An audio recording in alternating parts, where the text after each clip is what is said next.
Ladies and gentlemen, good morning. You know who this episode is brought to you by. That's right. It's Black Rifle Coffee.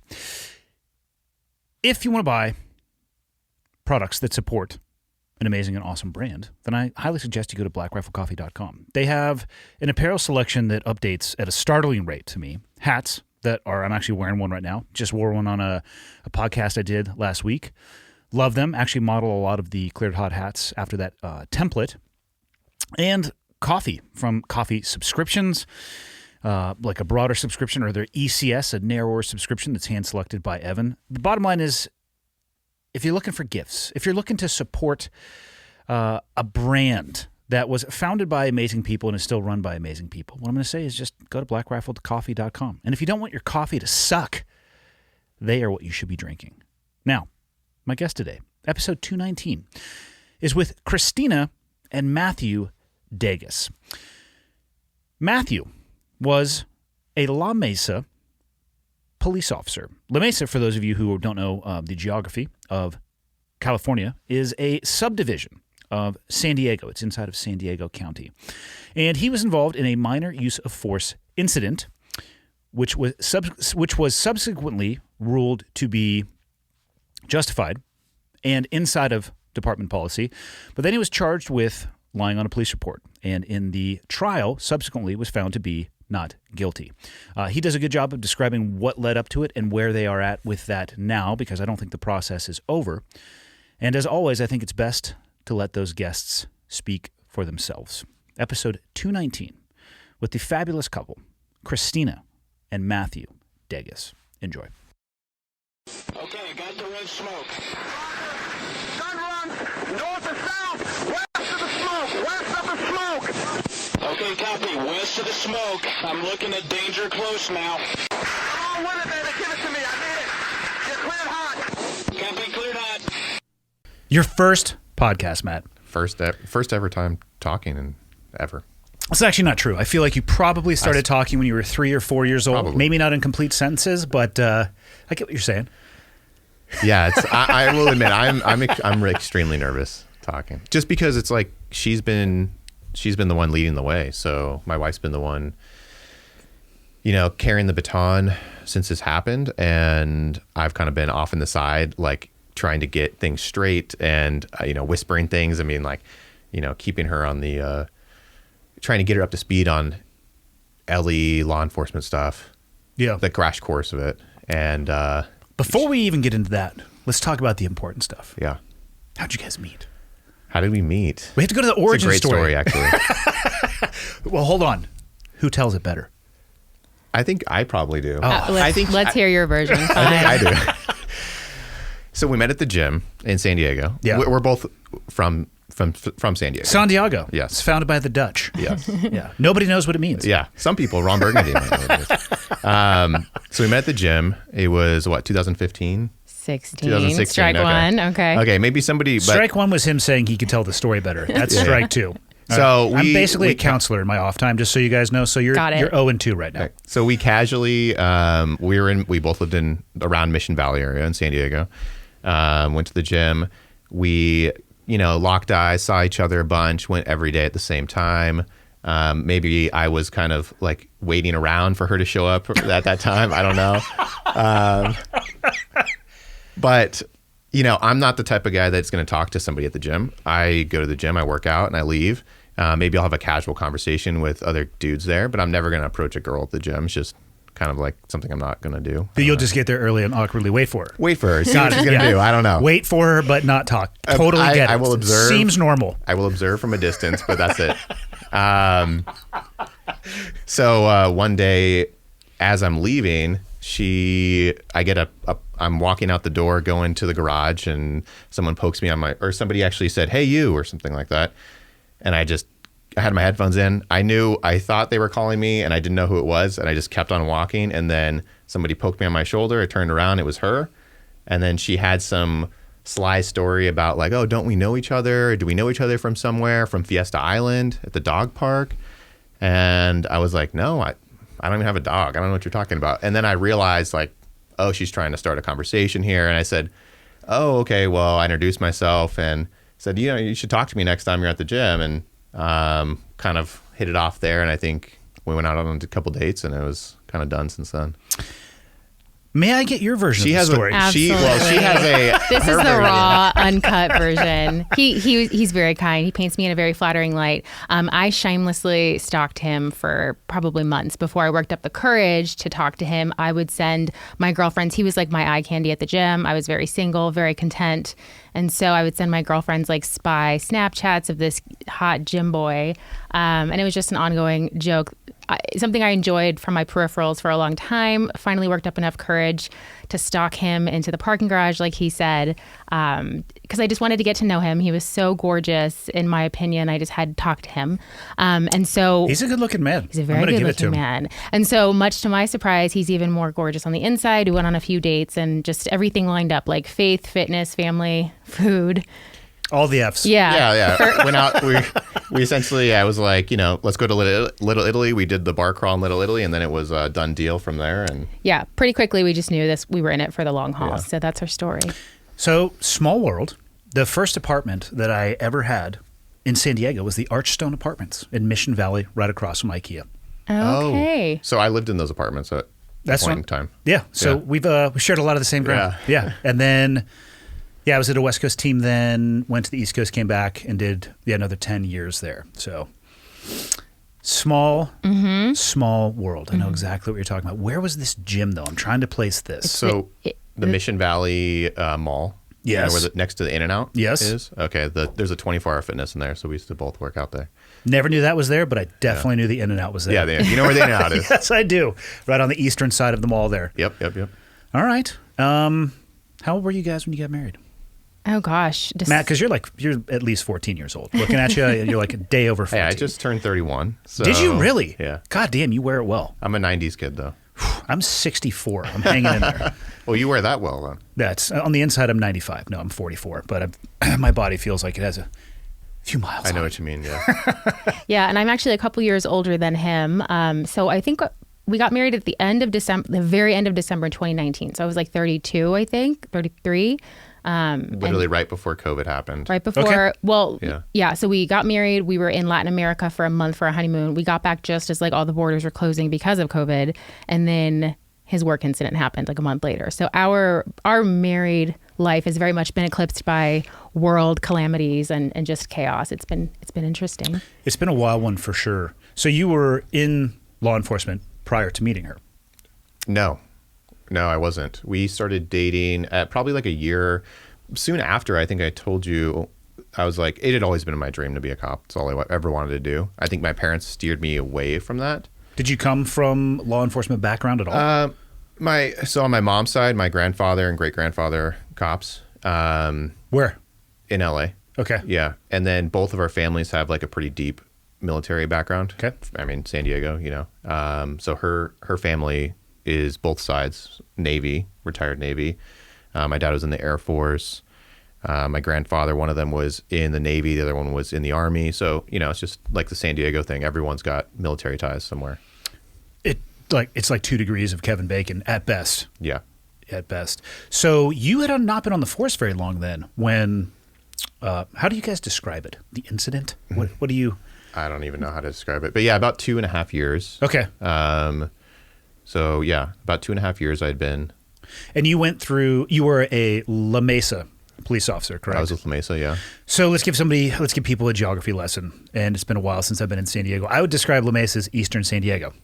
Yeah, it's right on the cusp. Right? It's right on the cusp of, so you have like San Diego proper, like downtown, Mission Valley, that area. And then right east of San Diego City is La Mesa. It's like the bordering city. And just east of that, would you say is like the Santee area? Yeah, then you have El Cajon, Santee, Lakeside, Alpine. Also known as Santucky. Santucky. I know that because I lived there for a little bit too. Yeah, it's a good place to live, especially, it depends on where you live in Santucky.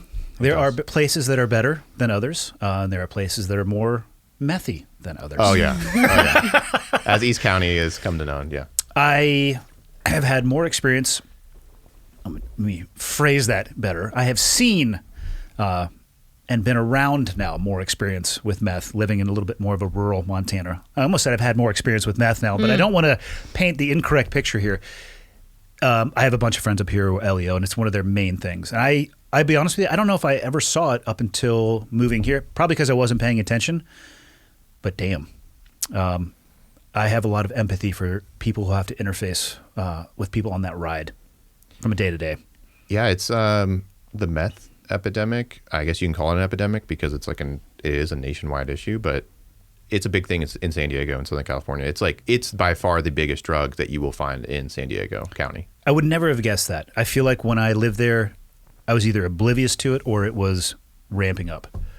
I think you're oblivious because I was oblivious as well. Before I became a cop, I had no, when I was in high school, weed was still super taboo, and it was right before medical marijuana became a thing. Yeah. And then California is not only medical but recreational now, right? Now it's recreational, yeah. Montana's the same. They flipped last year. Yeah, I saw some green crosses when I was driving around out here. So they got some. They seem to crop up. Yeah, they got some spots. But yeah, it's weird because that's all as a kid, growing up in California, you're around weed. That's about it. Yeah. That was my experience, at least. And then maybe do you have friends that are like taking ecstasy or doing stuff like party drugs or stuff like that? But meth is kind of like off the radar. And then when I became a cop, I was like, oh shit, everyone is using meth. But you also, and I think people lose this when I talk with my LEO buddies up here, most first responders are not encountering people who are having a great day.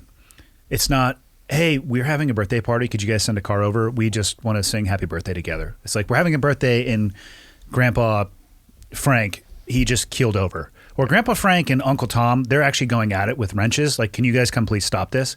It's, you guys interface with the underbelly of society. That's how I would describe it. So yeah, it stands to reason that you would see it more often. Yeah, I mean, you're definitely seeing things. I mean, everyone you encounter is essentially having maybe the worst day of their life. Yeah. Except for maybe when you go to schools and you talk to kids. Yeah, and they're super excited. Yeah. Yeah, and they're like waving to you.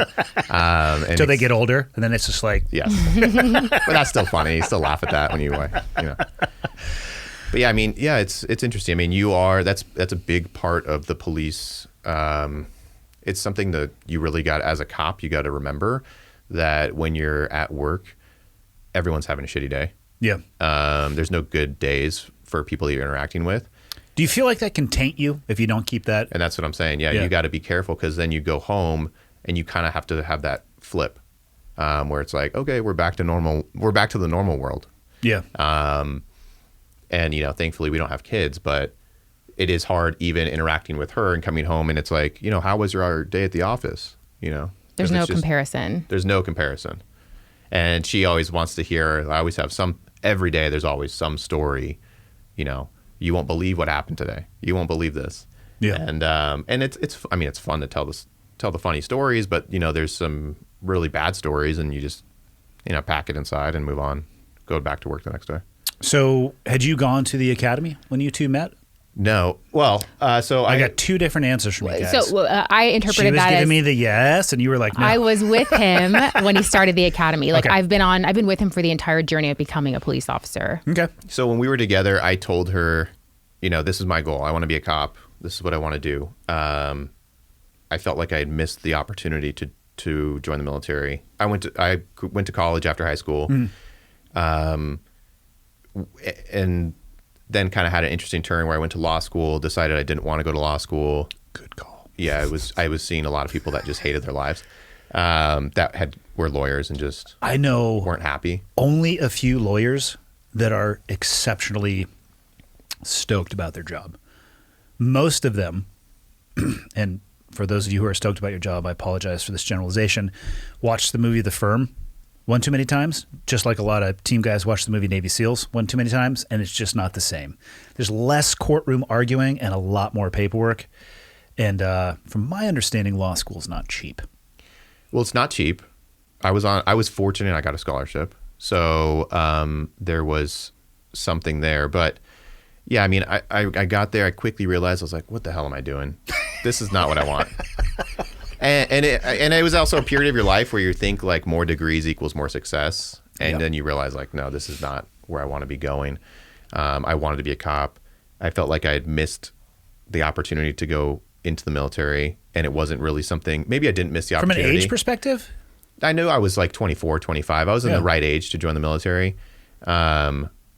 but there was also growing up in San Diego, the people that I knew around me that were going to the military were doing it because they had to do it. It wasn't like they were like, well, I got nothing going. These were like the people that had nothing going on, and then they're going to enlist. Last choice instead of a first choice. For sure. So I was like, and then my dad was kind of trying to shuffle me around to, different careers. And I, I expressed I wanted to be a cop. And he's like, no, you're going to hate that job. I was like, thanks, Dad. He's like, nobody likes cops. And I'm like, well, I know that, but it's still looks like a badass job. It's fun. So then I ended up leaving law school, got a desk job for a little bit, trying to figure out what I was going to do in between then, because I knew I wanted some life experience outside of being in school. You don't have real life experience at that age, especially if you've just been a student in college. Then we met. I told her I want to be a cop, and she's like, go for it. Like, I think you should start applying. So then I started applying places, and then in San Diego, because I really wanted to stay in San Diego. Mm-hmm. She wanted to move basically anywhere outside of California. And I was like, absolutely not. We're going to stay in San Diego. Mistake number one. So, I just, at the time, I was so in love with San Diego, and I still am. It has like a really special place in both of our hearts. It's an amazing place. I say that having lived there for half a decade, having lived up here. Let's just say they're not the same. You guys have been looking around. There's some stark differences, but there are some amazing redeeming qualities of San Diego. Yeah, it's an amazing place. It's very diverse. There's a lot going on there. You could do whatever. If you want to go snowboarding one day, you can go snowboarding. If you want to go hiking, you want to go ride your dirt bike, you want to go to a Charger game or a Padre game now, I guess, because the Chargers are gone, whatever you want to do.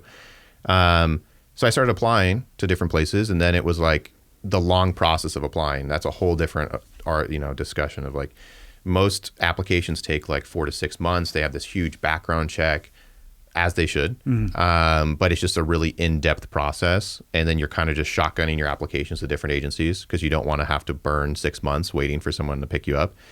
And then I got hired by La Mesa. And I was like, okay, let's go. We're going to the academy. They pay for you to go to the academy. You get paid. Everything's great. There were so many reasons that I wanted to be there. Is it a shared academy?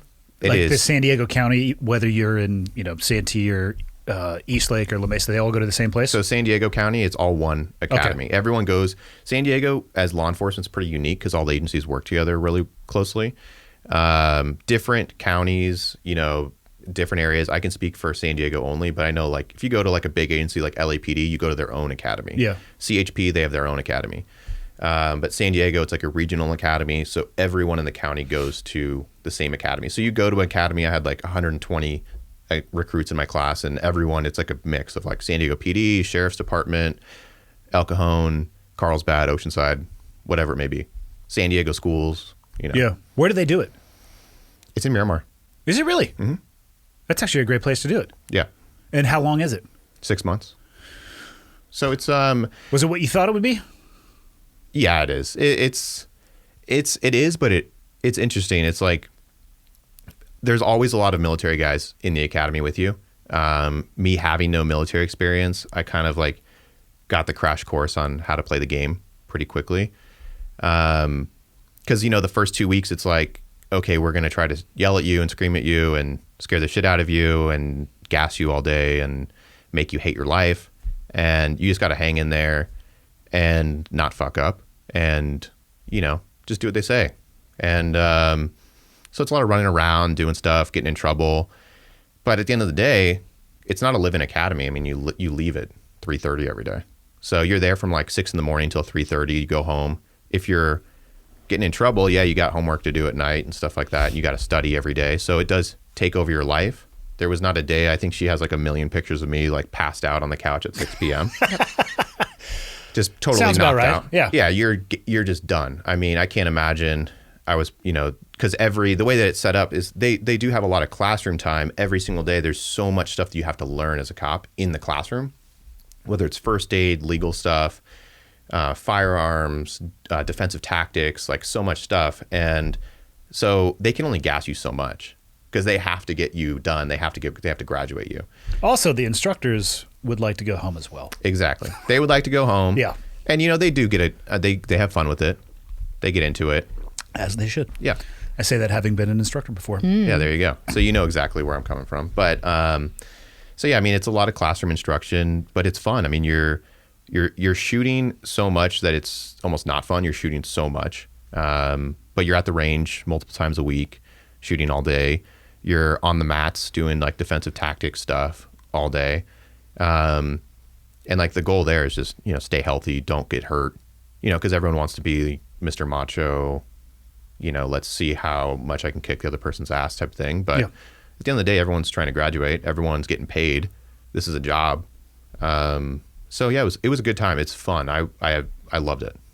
How well do you think it prepared you for life on the street? It didn't. And I say that with a grain of salt because there's no way that you can prepare someone in the academy setting. And so for people listening, I obviously have no LEO background, but it's something I ask anybody that I know about the academy, because it seems like there's this huge jump. It certainly was for me in the military training that I went through. There's the conceptual world. Like, here's the baseline things that you have to know.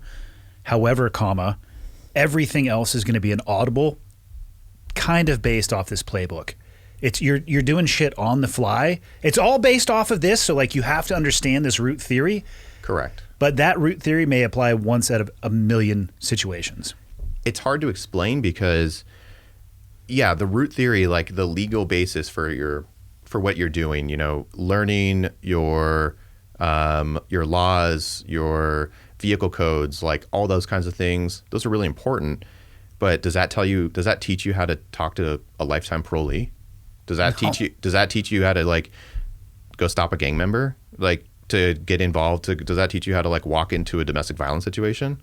No, it doesn't. So it's like you get there day one and it's like, and they tell you, it's not like you're going to be ready to go to the street. They tell you like, look, we're going to be handling like 5% of what you're going to handle. Like everything is going to change when you get into a car. Yeah.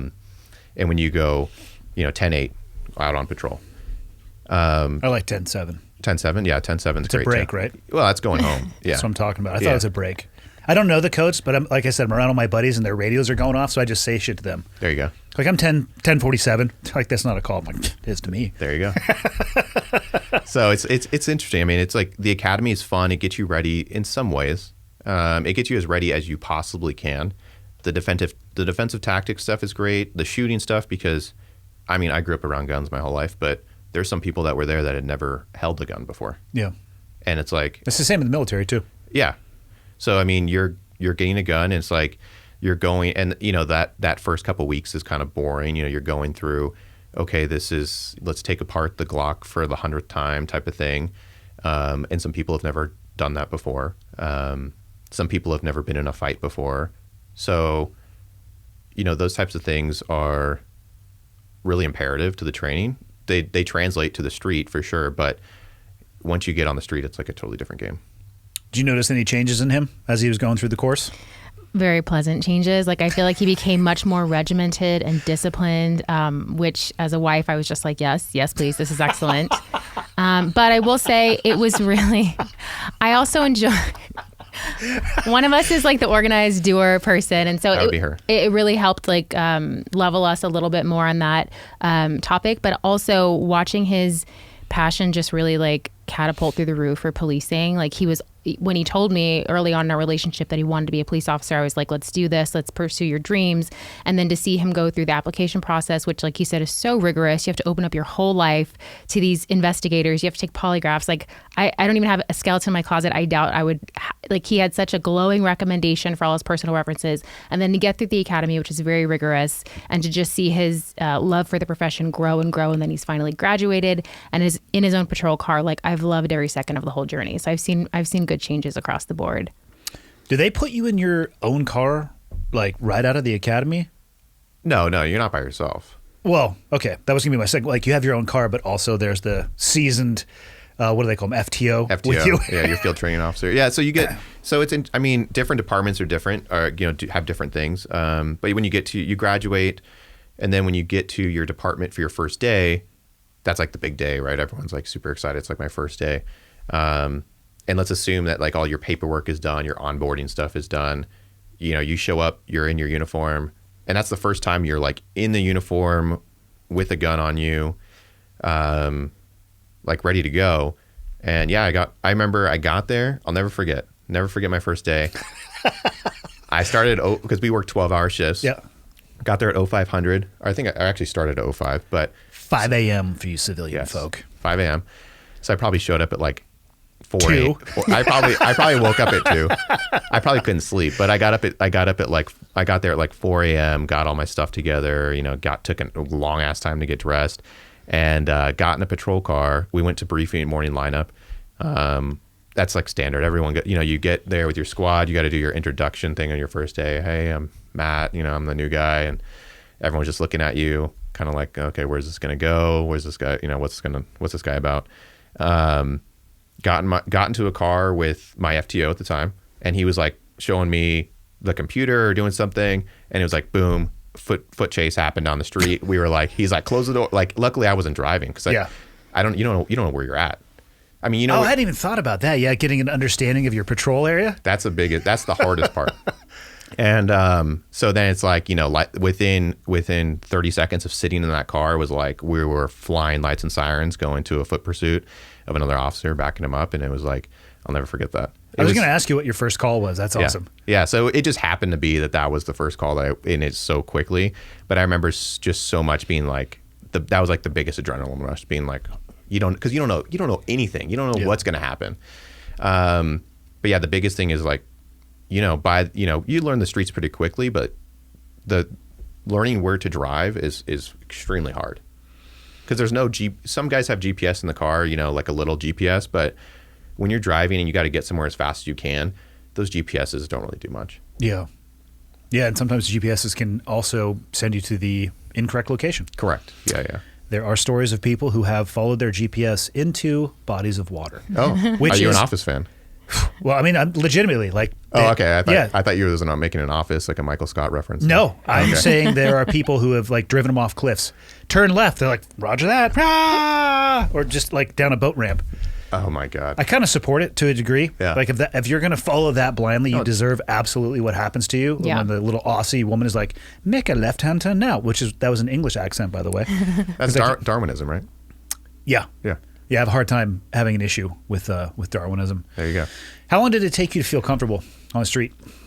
A long time. I mean, it's so I would say because you're with an FTO with someone for about 6 months. Do they start? I would imagine they're doing the vast majority while you are watching, and then they task load that shifts from you're not involved very much to you're basically running and gunning. It flips pretty quick. They call it like phase. You have different phases. Like usually it's set up in phase 1 through 4, and each one is like 4 to 6 weeks. Yeah.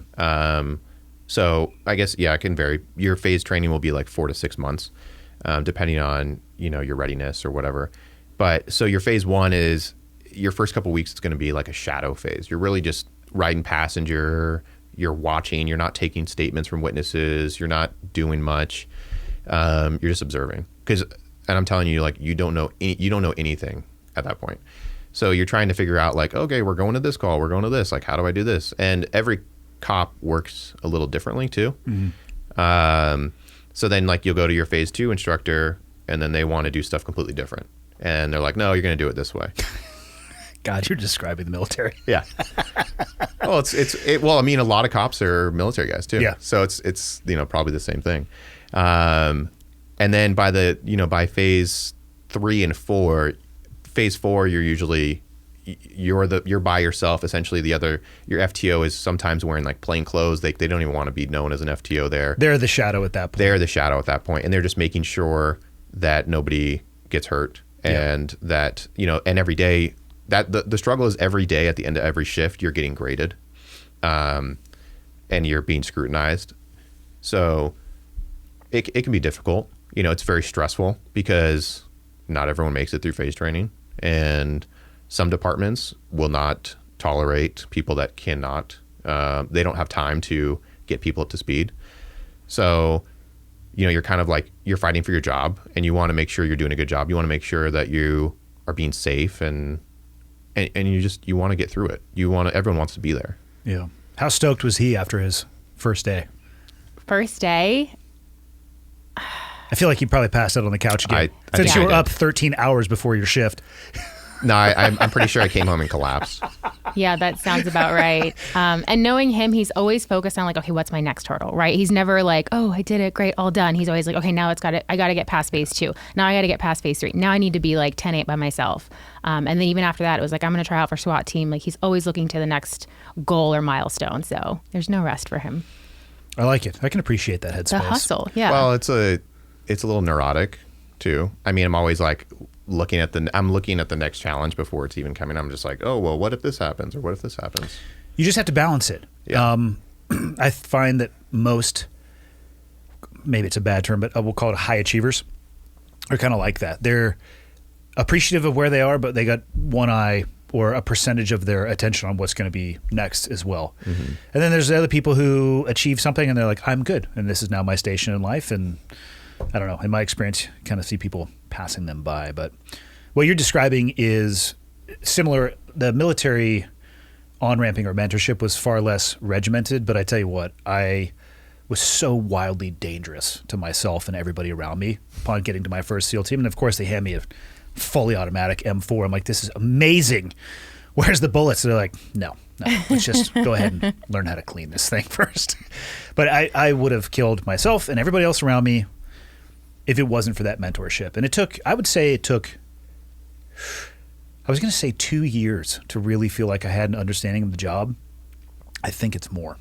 I think it was more. And I look back now and I am so thankful for the people who were so incredibly patient with my idiocy, which is a technical term.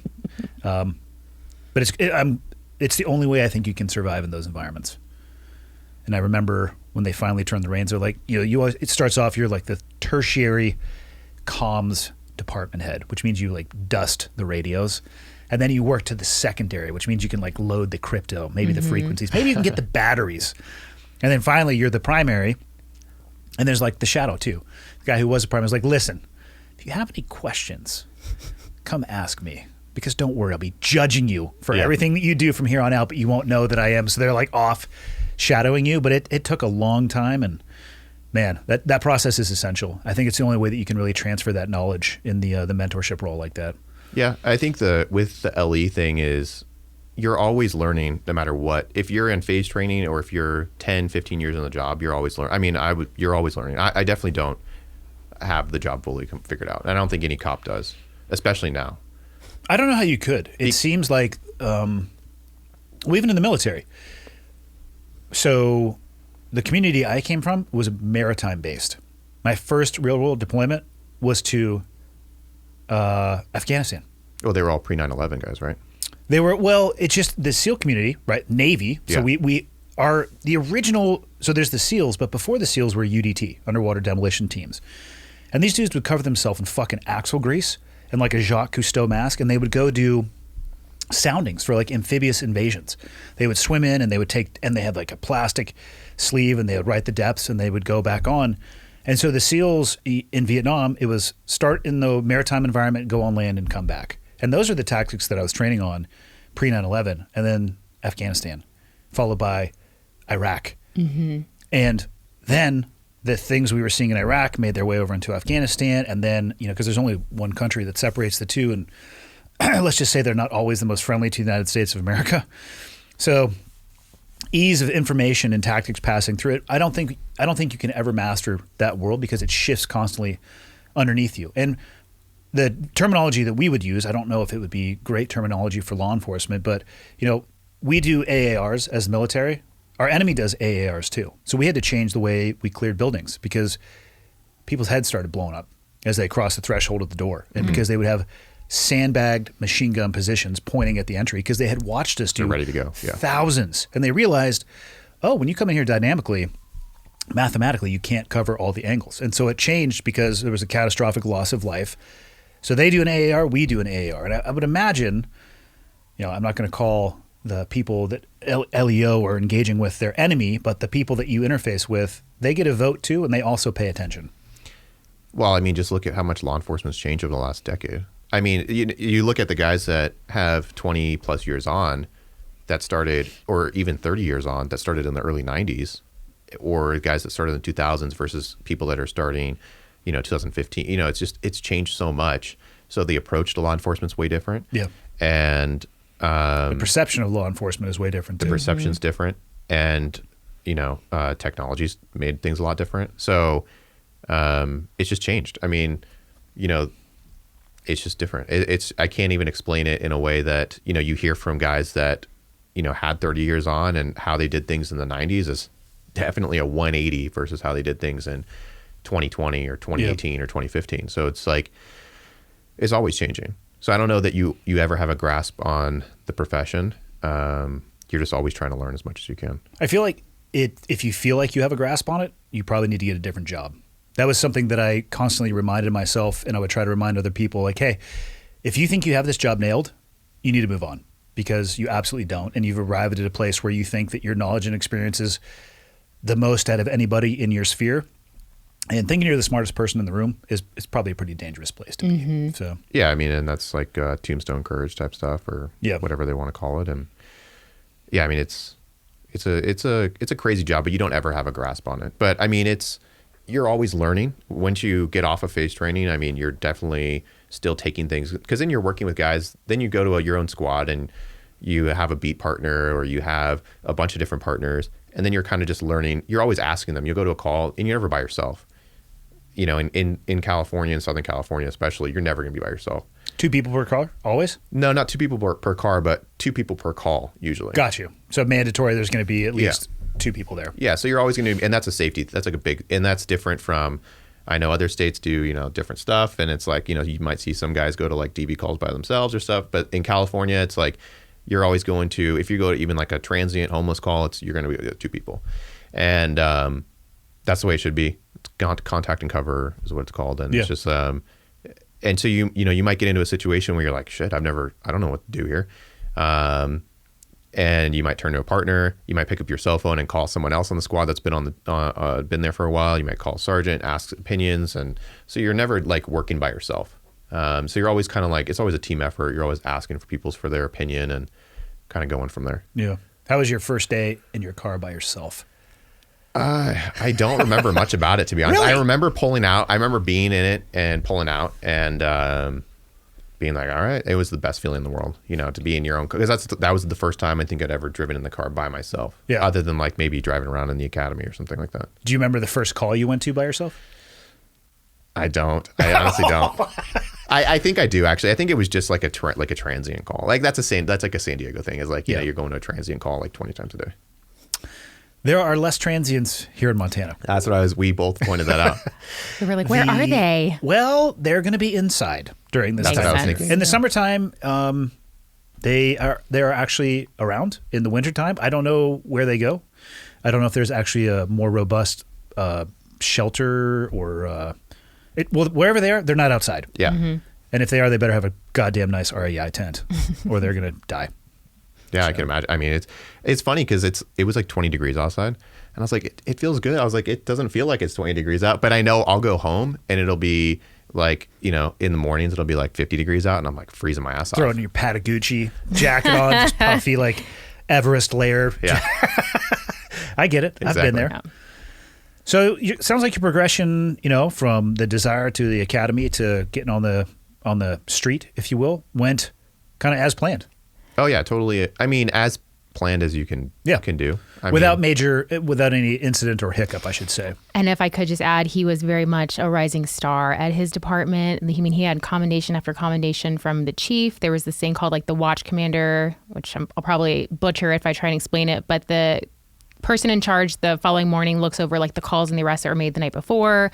And so he would receive a lot of praise and like congrats stuff for what he was doing on his shifts. He was tried out for and selected for the SWAT team, which at I think like 2 years into the force, that's almost unheard of. So his own field training officer praised him as like one of the best trainees he's ever had. Like he was very much an up and coming police officer at the department. No history of discipline whatsoever. I was very fortunate. I mean, I had like a little pink slip write up for like hitting a pole in the garage or something like that, but that was about it. But yeah, I mean, I was very fortunate. And I went every day, like trying to, I loved going to work every day.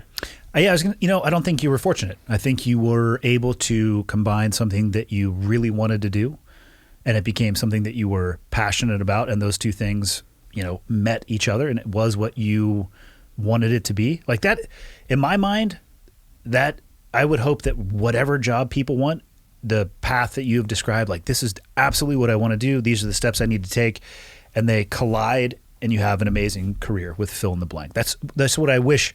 And it's like a pipe dream, of course, because I think most people are struggling to even figure out what it is they want to do. And I say that just talking with my own kids that are 18, 16, and 13.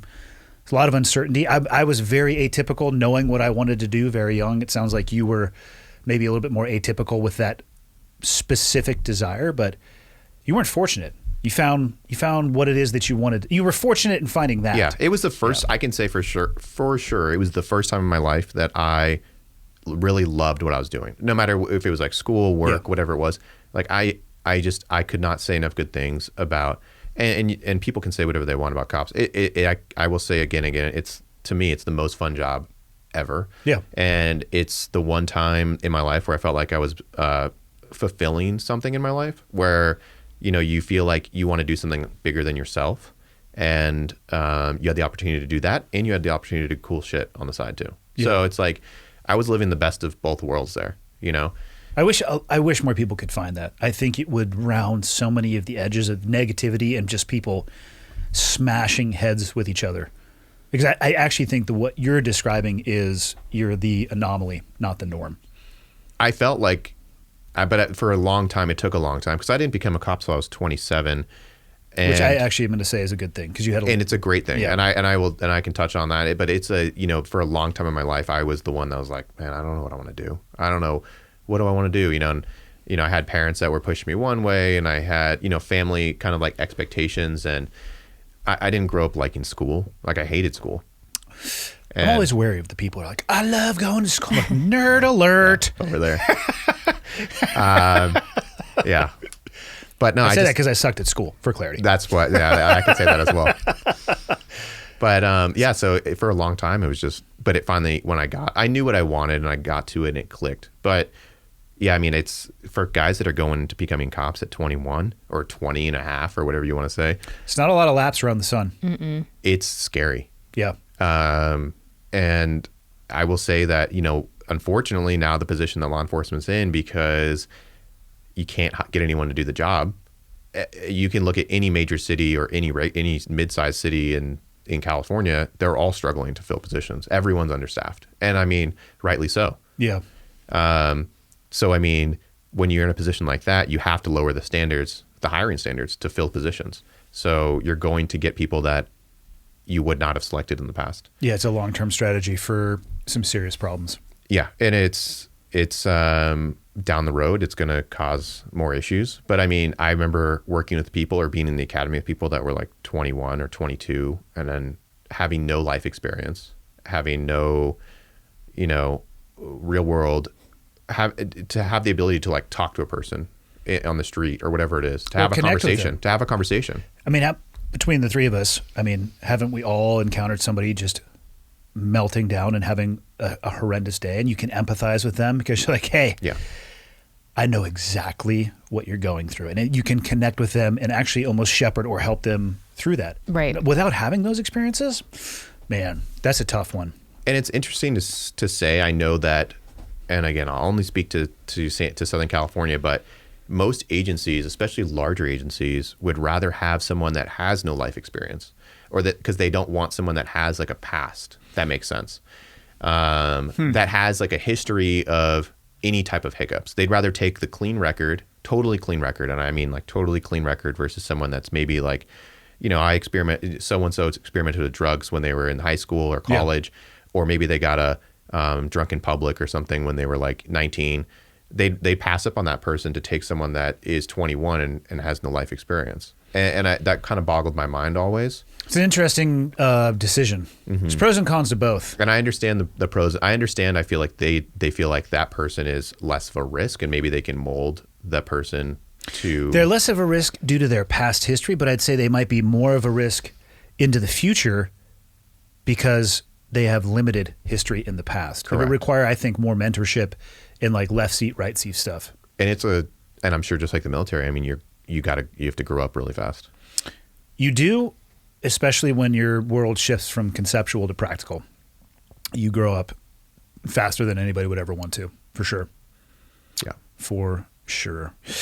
How long were you on the job before your incident occurred? About 2.5 years. Okay. And then, Yeah, correct me if I'm wrong, the George Floyd incident occurred 72 hours before? I don't even think it was 72 hours. I think it was 48. So how did that impact your department? Obviously, you were working in Eastern San Diego. After my situation or before? Before. Because I would imagine that, let's just say it was probably the topic of conversation in many, many police municipalities or jurisdictions, probably the days after. So I will say this. It's so interesting because I remember the days. I remember that week perfectly. And Even leading up to it. even leading up to it. Interesting. And my incident, I believe, happened on a Wednesday, right? Yeah. So it was the Wednesday, the 27th. So the George Floyd thing happened Monday, the 25th. And was that Memorial Day too? Yeah. So we had I think we had the guys over at the house. We had a bunch of my friend, law enforcement cop guys over at the house for Memorial Day. We were drinking, having a good time. And I don't even think I heard about it that day. And I will say this before, and I still don't have any social media, but I didn't have any social media. I haven't had social media in years. I don't believe that cops should have social media anyways, but. What are you talking about? How are they going to get themselves in trouble unless they have social media? Yeah, exactly. Right. Just freaking check out the guns. In the if you want to have a burner account or something to go scroll, that's fine. But I was completely checked out of social media. So I wasn't looking at anything or any of that. But I remember, so that was Monday. Tuesday, I remember going, and this was also in the height of COVID too. So this is May 2020. So all the gyms were closed down. Everything was closed down. Quarantine was a big deal. And one of my buddies and I went to go work out at the station because I was the only gym opened up in town anyways. So we go work out, and I remember seeing it on my phone.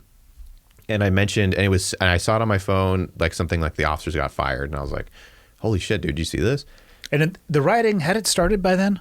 Was it that night, or was it? It was shortly after, right? It might have been maybe that next day in Minneapolis. I honestly don't remember, but maybe in Minneapolis it had started. But I think it was pretty quick. It not wasn't nationwide. Correct, not nationwide. So that was Tuesday. We had heard about it, and then Wednesday I went to work the next morning, and it was not something that we were talking about. Not on anyone's radar, really, until that evening.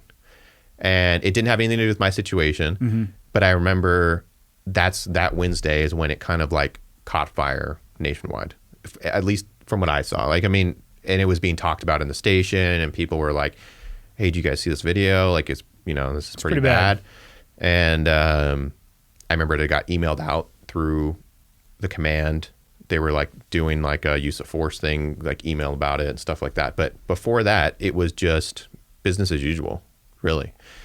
And it couldn't have been worse timing. It literally could not have been worse timing. What was the general sentiment inside of your organization when it started hitting people's radar, when the video started coming out? When my video did? Not yours, the Chauvin. It was, bad. Everyone. I don't know a single police officer who's been like, yep, that was correct. And that's why I asked that. Because I also think that there's this misconception that police officers, for whatever reason, would view that and be like, yep, that was good to go. I don't know a single police officer who's said that. No, it was, the optics of it is horrendous, bad. Yeah. As bad as it can get. And, it was horrible. It was, I remember, and it's coming from a guy that just as standard practice, I do watch a lot of use of force and shooting videos just because I want to, not Monday morning quarterback, but I want to to myself, I just want to be okay, what would I do if this was a situation? There's a reason why people do after action reports. Yeah. You can go too far with watching that stuff and go into the realm of Monday morning quarterbacking, but there's a lot that you can learn from other people's mistakes, and you can actually really springboard your knowledge by doing so. Yeah. So I made it a regular practice. I watched almost every police shooting that I possibly could. And given the day and age that we're in, I mean, there's a lot of them that they're all, and everyone's wearing body cameras. So they're all taped, they're all recorded, but you want to put yourself in that position to be like, okay, is there anything I could have done differently? Is there anything I would have done differently? And not to necessarily criticize the officer there, because everyone would do something different, but you just want to put yourself in those shoes. And you're always kind of playing the what if game as a cop anyways. Yeah. And so I remember watching that video just because it got passed around, and it was, for someone that's seen a lot of those videos, I was like, this is hard to watch. It was, and obviously for everyone, it was hard to watch. Yeah. I mean, the reaction to it speaks to how hard it was to watch, for sure. Mm-hmm. Yeah. Yeah, it was a gnarly one. And then you had an interesting day at work. Yeah, it was interesting. And I remember that day too, just like it was yesterday. So it was like, I showed up to work, and it was an interesting week. We had like a SWAT training on Thursday. So I'd always worked, I was working graveyards at the time. So I was working 6 p.m. to 6 a.m. That's the best time you want to, it's a good time to work. Not because of call volume or what you're getting into. It's just during the day, when you're working during the day, you're dealing with, I guess you can say, like a lot of people that, it's just a different type of environment that you're dealing with in the day. Yeah. The regular people. At nighttime, you're dealing with, a different crowd. Shall we call it the fringes of society? The fringes of society. Yeah. So I'll be as nice as possible. So I got adjusted to work a day shift because I had to be up the next morning for another training. And I showed up, and I was shooting the shit with some of my friends. I remember went and got breakfast together, and like we're hanging out. And then it's just like every other day we're just going call to call to call. And one of the senior officers there was like, "Hey, do you want to work this? Can you help me out? Work this detail with me today?" And I was like, "Yeah, sure. I'll show up. I'll do it." So I was like assigned to this, we'll call it a proactive detail. And like when I say proactive, I guess I'll explain, like proactive policing is like when a police officer is initiating a contact. So instead of going and reacting and just responding to radio calls, a proactive contact would be, going and stopping someone for a tail light or speeding, going and, making a ped stop for somebody that may be suspicious, or I don't know, loitering, or in a, something that they shouldn't be doing. So they wanted to do this detail at a trolley station, which is like at the center of the city, and it's also like the busiest area of the city. It's a really high crime area. So it's just like something we did on a regular basis, send officers out there to contact people. And, the goal is really to just be seen by other people. Presence, because the presence of a police officer, it's like been studied multiple times. Like there's a reason why cops are always driving around and circling. You want to be seen. It's like the presence of an officer is going to stop a potential criminal from, a criminal's going to see you and say, I'm going to rethink doing whatever I'm going to do. It's actually the first step in the escalation of force. Just being present. Yeah. So, I mean, we're being present, we're contacting people, we're checking people for trolley passes. I see a subject, and I'm not going to mention his name, but I go contact him, and he doesn't have a trolley pass. Is that an issue there? Because I was curious why they sent you guys to the trolley. Were people hopping on it without a pass? Yeah, so I mean, people do that all the time. I mean, people ride the trolley all the time without a pass, and it's like, it's more of the fact of like the people that should not be there to begin with. I mean, there's a lot of like, it's a constant place for robberies, burglaries, people that are using it as a ingress egress for crime, that maybe like at the mall, they go do a crime, go rob someone, they're going to jump on the trolley, then they're going to get to El Cajon, know? So like trolley pass, it's a violation. You got to have a pass. And if you don't have a pass, you're in violation. At the worst, it's a ticket, right? Like a $50 ticket. So there's multiple violations that you could possibly be under, but that was the one, that we're there checking. We're like, hey, man, we walk up to everyone. Do you have a trolley pass? And most people, I don't even check the validity of the pass. If you can show me your pass, you're good to go. And I checked a few other people there, and I was walking around, and then I see this person hanging out over in the corner, and I walk up to him. I'm like, hey, man, do you have a trolley pass? It turns into a pretty contentious situation pretty quickly. And he pushed me. And at that point, it's like, okay, I'm not worried about the trolley pass anymore. Now you're going to be placed under arrest. And simultaneously, his friends show up, and they start recording. Of course, they start recording after the push happens, after he pushes me. I arrested him. We got into like a little back and forth. There was no real use of force there was, I would say, the very low level use of force. You know, I pushed him backwards a couple of times.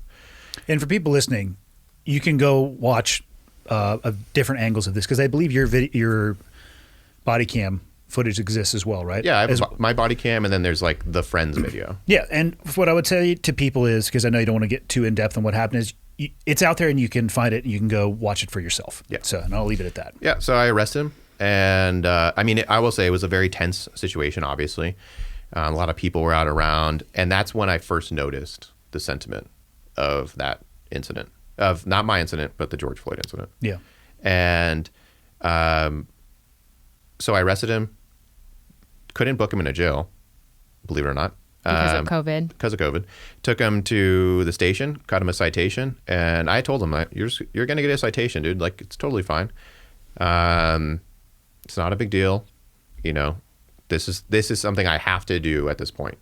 So, and I can't just cut him a citation there and do whatever. So I have to take him back to the station, cut him a citation, he leaves.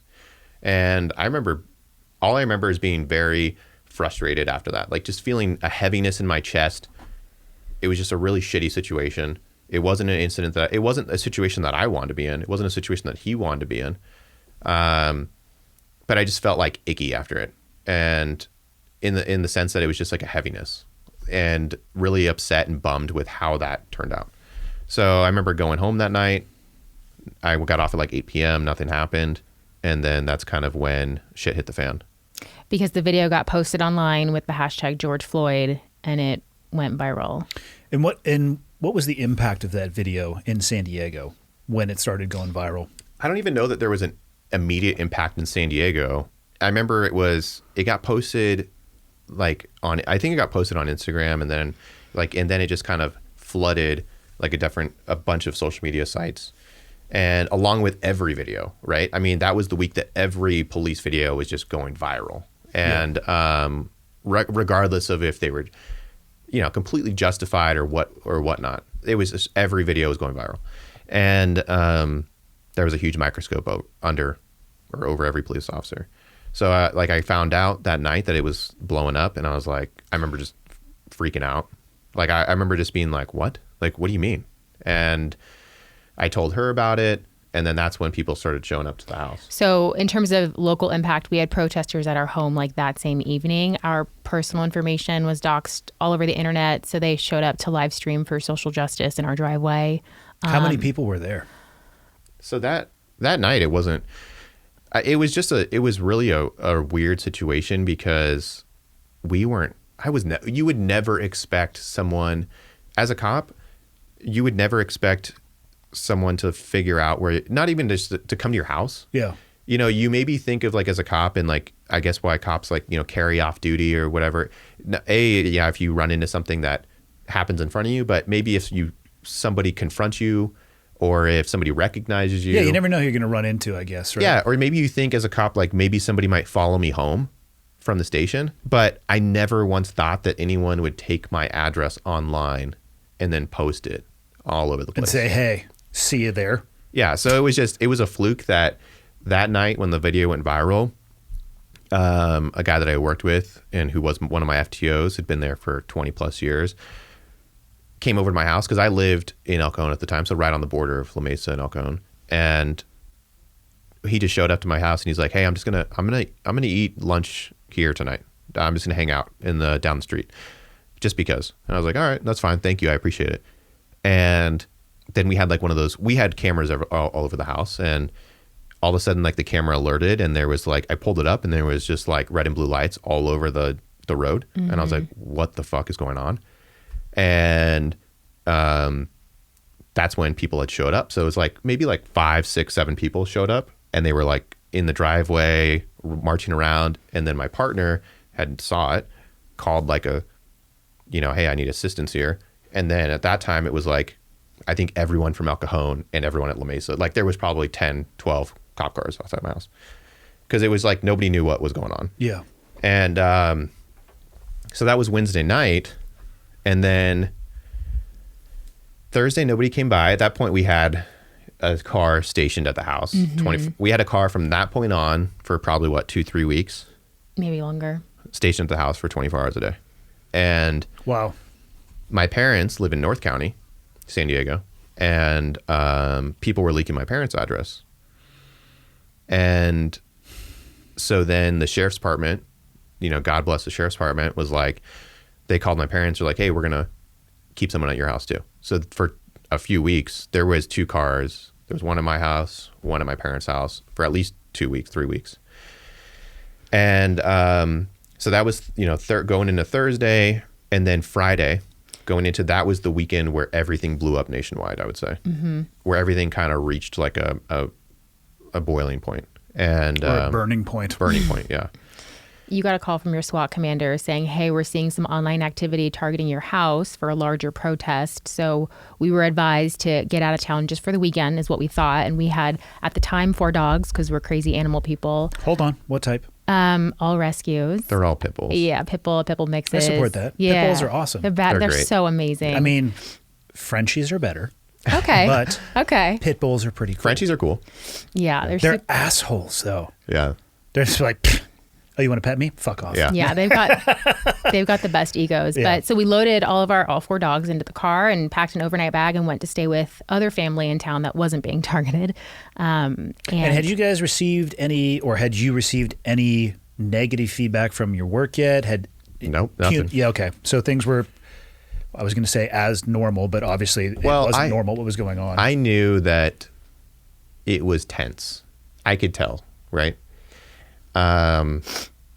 It just happens to be a city that is, you know, La Mesa is kind of a sleepy town.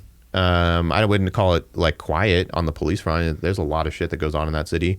A lot of shit that probably people don't know about, but it is busy as hell as a police department.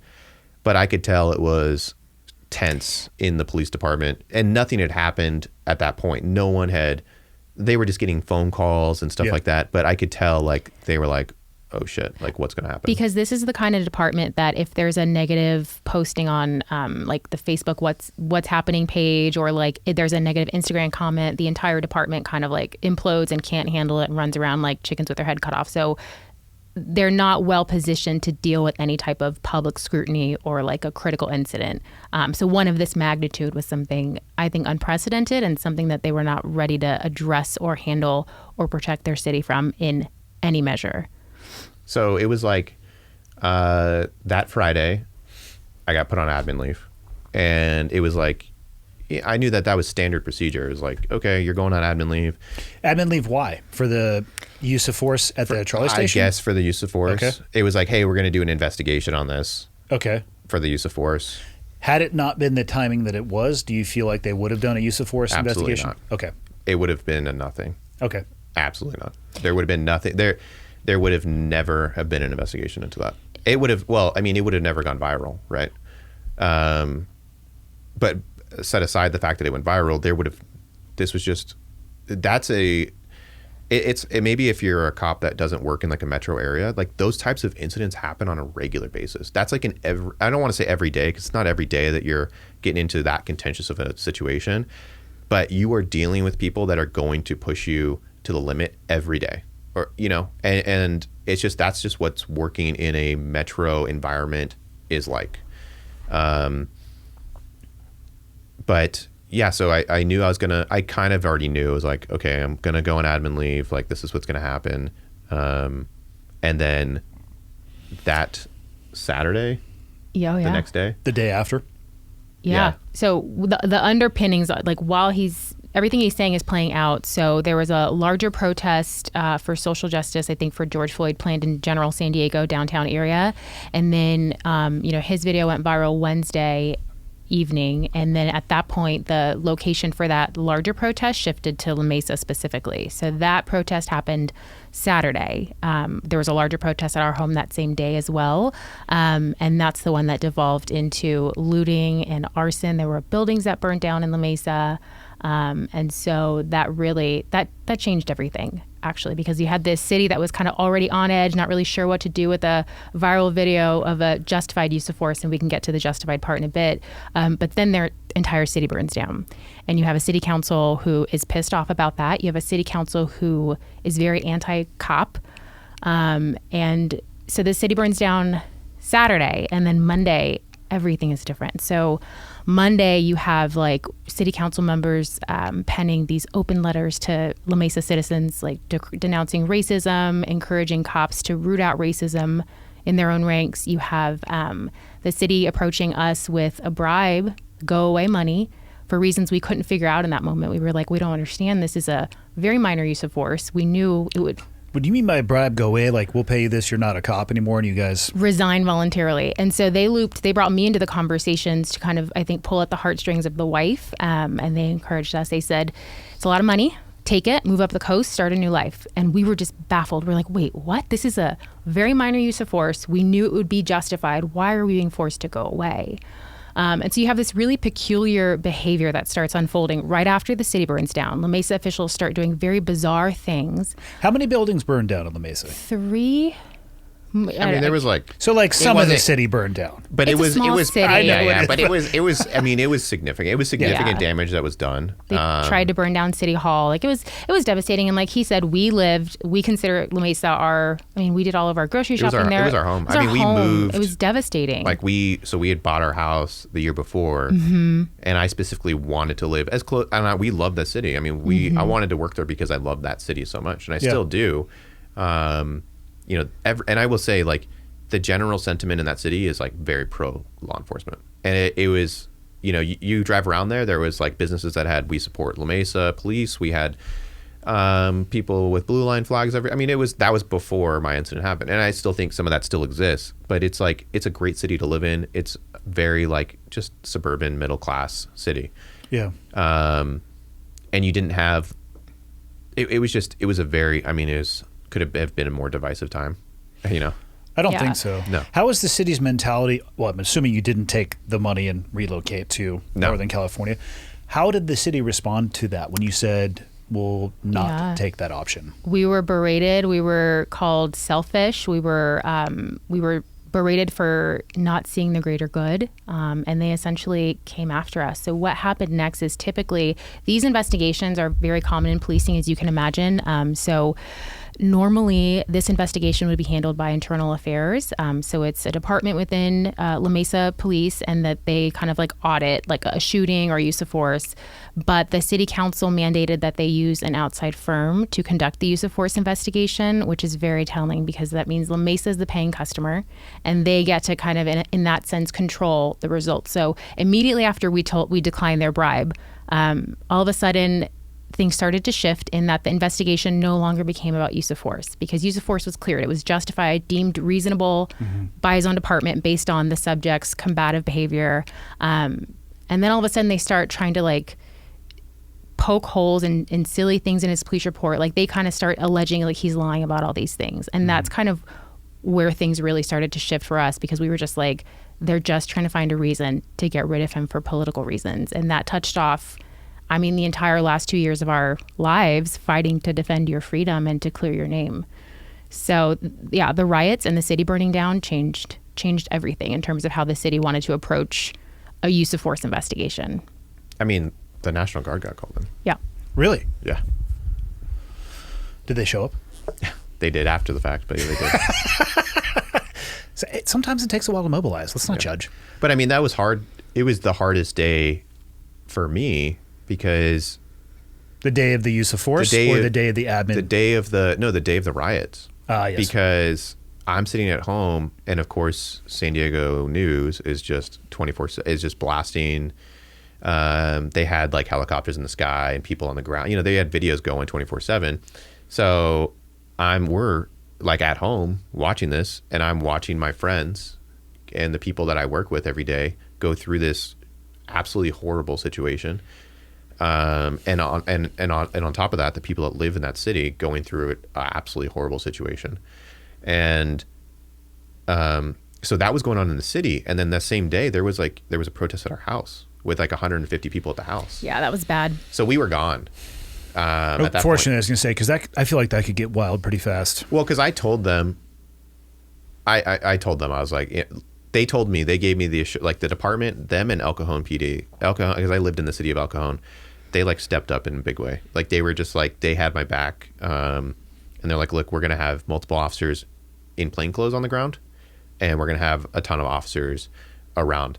They didn't want to interfere to cause an issue, and they would have stepped in if there was anything like property damage going on or something like that. But I remember, I think it was like I drove down to the house that night by myself. I'm like, I'm just gonna go check out the house, make sure everything's good, see what's going on. And it was like 11 p.m. and I rolled up.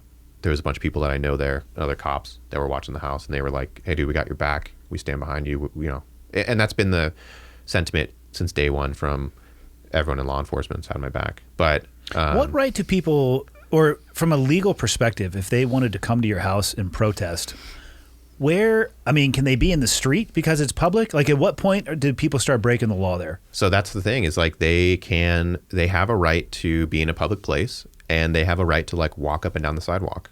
But like your driveway or the threshold of your property is where that should end, right? Yeah, they did not go into and they didn't go into the driveway or up there. But they took over the entire block of our neighborhood. They walked that entire street, just the sidewalk. So our entire, like, all of our neighbors were impacted. Well, it ended up with our neighbors basically running them out of the street.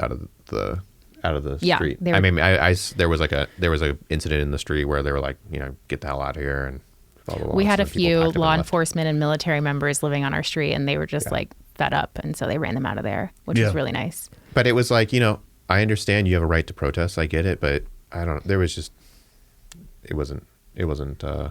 I'm just happy that we were gone. That's all. But and I was just asking because I don't know the law when it comes to that. I mean, doxing somebody. Well, you can't block the road, right? Yeah, I was going to say that's all. So I mean, know they as have the long as right to assembly and to protest. I was just purely for my own. And to be curiosity. honest, and in this day and age, like, is the police department going? If a protesters are blocking the road, are they going to step in and use force to move them? Probably not. Exactly. Yeah. Especially when every single person has a cell phone camera that's held up from a variety of different angles.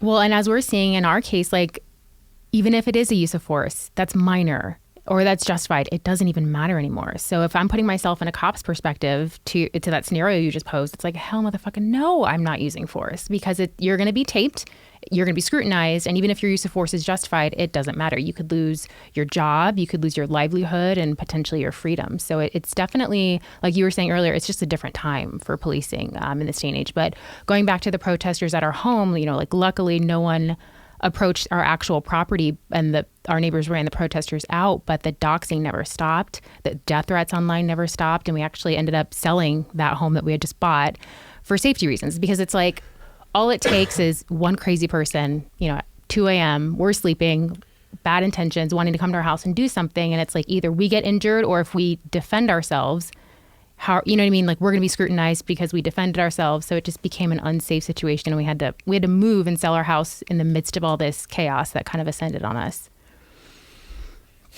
Plus, I couldn't leave her at home alone. You know what I mean? Yeah. Knowing that had just happened. So how did it progress? So you guys were out of the area, the protests were going on, you were on admin leave. Where did it go from there? And you had turned down the money that was offered. Mm-hmm. How rapidly did they offer you that money? Within days. Yeah, days after the city burned down. Interesting. Mm-hmm. Yeah.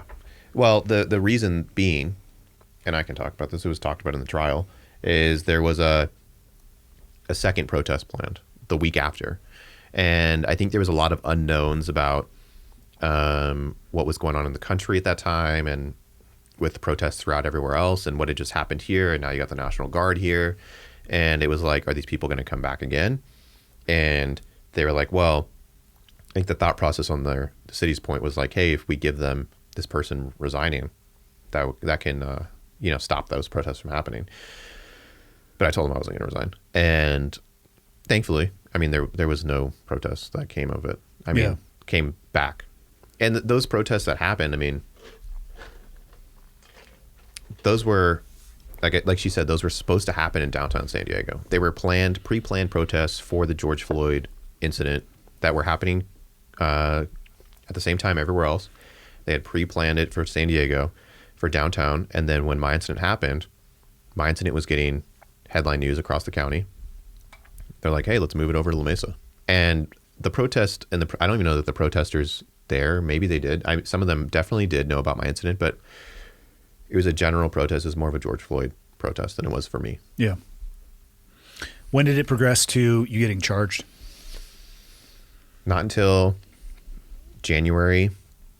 Well, I found out December of 2020. December 31st, 2020 is when I found out. You were on admin leave from May until December? Yeah. Yeah. Holy cow. Well, they did the investigation. Investigation came back. Use of force was good. And they had all these bogus allegations about he lied about everything. And that's when, so he was terminated in December, and then he was out in the desert on New Year's Eve, right? And I remember he called me, and anytime as a family member or as a spouse, when you get a call when your loved one is in the desert, it's because something bad has happened. So I thought his like ATV had flipped over or something. But he called me very emotional, and he said the DA is charging me. And he came home that night. It was New Year's Eve. I will never forget that. And it's the bottom falls, like if you feel like the rug has been pulled out from under you. And that touched off like the last year of our lives walking through absolute fire. Because I don't even think at that time that I knew. I think it's funny because if you go back a couple months, like if you go back to like September, October, that's when we linked up with the Gallaghers. And it was really just, and I don't even know what our initial plan was. It was like, hey, like we knew, we lived in San Diego. Her dad's in retired Navy. We knew who the Gallaghers were. We had followed their whole story. And she had told me like, hey, Eddie and Andrea started Pipe Hitter Foundation. And it's specifically for like military, first responders, LE guys that are being like wrongfully accused. Like, this is perfect. And I remember like she's like the genius. She like wrote them and did like an application, like a application form of, like a sponsor thing. And I think they responded really quickly. Obviously, being in San Diego, the Gallaghers are gone then, but they have people. Most of the people that are on their board of directors are in San Diego, so they knew my story already. And we had no idea what was coming at that time. I mean, we had absolutely no idea. Because this was pre you getting charged.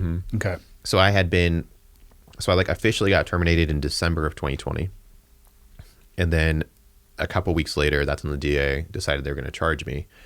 And I remember, I think we had like a couple conversations. I think we had like a conversation with Andrea Gallagher, and I was just like, we didn't even know what this, like I knew. So they charged me for falsifying a police report. Okay. And it's like, I remember just having a conversation. We were strategizing. We had a conversation like, what are we going to do here? I was like, there's got to be a mistake, They haven't read everything. Maybe the DA doesn't have everything. We have to get them more information. And it became clear very quickly that they had everything, and that it was more about politics than it was about like I did something or didn't do something. It was more about the optics. All about the optics. it's about votes. That's what it comes down to. And now during this time period, this is where you essentially were able to speak, because Matt, you were largely unable to, correct? At least from a perspective of an outward voice. Right. Yeah. And the entire time we've been kind of counseled, just like trust the process. And we played it very small and very quiet for a while. We played by the rules. And then at that point that Matt was just talking about, where we realized like, no, the DA has the full picture, and they're still coming after us for political points, and they're going to put us through hell, and they want to throw them in prison over some sham allegation. Like, that's when for us, we were like, okay, the gloves are off. We have to start fighting back. And thankfully, I, as a spouse, I feel like I had a really great example to look toward Andrea Gallagher. I mean, I've never done anything like this before in my life, but I saw the way that she fought to get the truth out there. And so I had a really great example to follow. And any media outlet that would talk to me, I would, just to set the record straight about what happened in his case, what didn't happen, and how people can help. And it kind of just, like, as soon as we started speaking out, it took off. I feel like the truth in our case really caught fire, and a lot of people were really outraged at what was being allowed to happen in La Mesa, California, and at the district attorney's office in San Diego. So that was the start of it. The first speaking thing I did was actually the Pipe Hitter Foundation podcast with Sean Gallagher. And it just never stopped from there. Like, to this day, we're still trying to put our story out there because, jumping ahead a little bit, we were victorious in the criminal case, and rightfully so. But it's like, we walked through fire, we won, and we're still battling. Like, our fight's not over. So, so I've been pounding the drum now for almost a year. just trying to defend him, keep him out of prison, and to clear his name. And I will say it was a grind, and it was like the hardest part was that I couldn't do anything. And it was like she ordered like this gigantic whiteboard in the house, and this is the doer over here. Told you. Like you couldn't get me to do any of this, but she had a huge whiteboard, and it was like to-dos, goals. These are our priorities for the week. Who we're contacting, and priorities, who we're reaching out to. And it was like the goal was just to get as much exposure as possible, to contact as many people as possible. But also the biggest challenge was like we had this dark cloud over us. And given the time of the whole incident, it was like I was untouchable, And I remember listening to, I think something that, and I don't remember if it was on your podcast with Eddie, but it was like something that Eddie had said, and he's like, you're on an island by yourself. And it was like, that was the truest thing that I could have remembered. It was like, because when these incidents happen just in general, everyone around you moves away, and even cops, like, because nobody wants to get dragged in, right? You don't want to get pulled into it. And then, because if even off duty, or if something happened, if you're talking with someone and maybe the command finds out that you guys have been chatting, like maybe that person's going to get a phone call. Hey, what did you guys talk about? Hey, what were you guys talking about? Oh, and then maybe your name's going to get added to this list of people. So nobody wanted, you still have your close friends, and I did have those guys that are like the ride and die people that stood by me. But in a general sense, everyone stepped back, and we were inside of the La Mesa PD. Just inside of LE in general, but La Mesa specifically for sure. Yeah. And then our goal was like, okay, how do we build up a social media platform? How do we get loud about this? And we started contacting, like, I wanted to contact people that could do things. We were initially reaching out to like social media people and trying to make noise, and news people. But then we were like, the doers, the people that can get things done, like, let's get to the politicians. Let's reach out to senators, congressmen, county supervisors, that kind of thing. And city council members, whoever we were reaching out to. And very quickly became clear. It was like, I was, because of the time of my incident, and just because of like the anti-police sentiment going on, it was like no politician wanted to get attached to that. How would they phrase that when you would get responses? How would they softly try to land? So that's if we got responses. So being ghosted was one way that we knew they wanted nothing to do with the case. Well, we didn't stop. I mean, there was some, I will say there, and I won't name names, but there was some very big name politicians that we got into contact with. And pretty soon, and I got into contact with like their chief of staff or members within their staff, and they were like, they would just say, I would talk to them on the phone to give them the whole thing, update them, and they're like, all right, we're investigating it, we're looking into it for you, and then I would never get a response back, and I just kind of knew. And then there was some politicians where we actually like there was like we got invited to come in to the office to talk to the chief of staff, to talk to whoever, and like we had a meeting, we sat down, and then I could sense it was like pulling teeth to kind of like they told us like, this is wrong, like this should not be happening. And I was like, okay, so what can you do about it? This is what your job is. And I could tell that they just did not want to publicly attach themselves. Or we got pulled to the side by people that are like, hey, you guys are doing the right thing. You need to keep knocking on these doors, keep doing this. But maybe I don't think we can help you. And, it was like, it was frustrating, but it was like, it was expected. Like, I'm not stupid. I have some sense to understand, like, okay, I know I'm innocent, but do these people know that? And do these people know my character? Do they know who I am? They don't.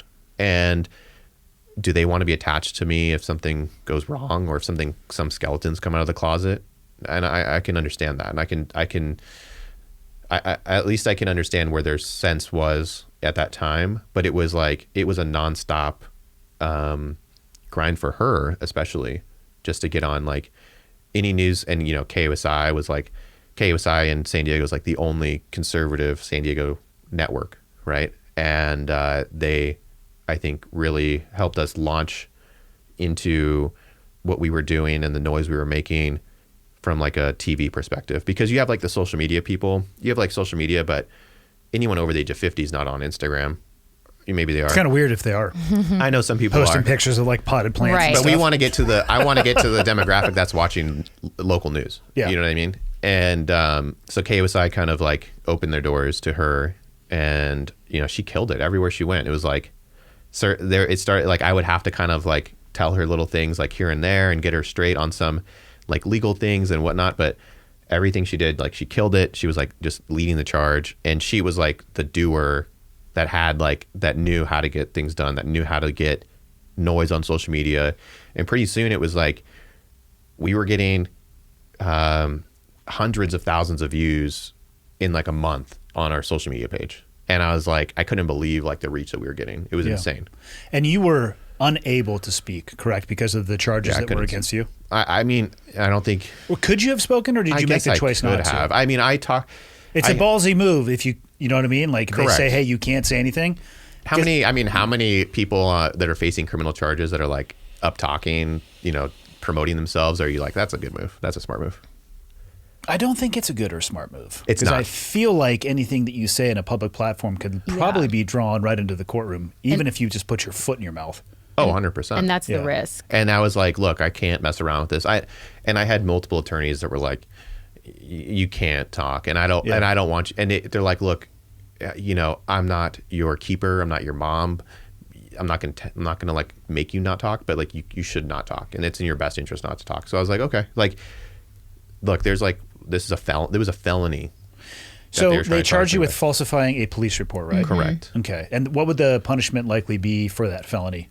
Well, I know there's like categories of felonies. Yeah. So it was up to 3 years in prison. Okay. I don't know that I would have.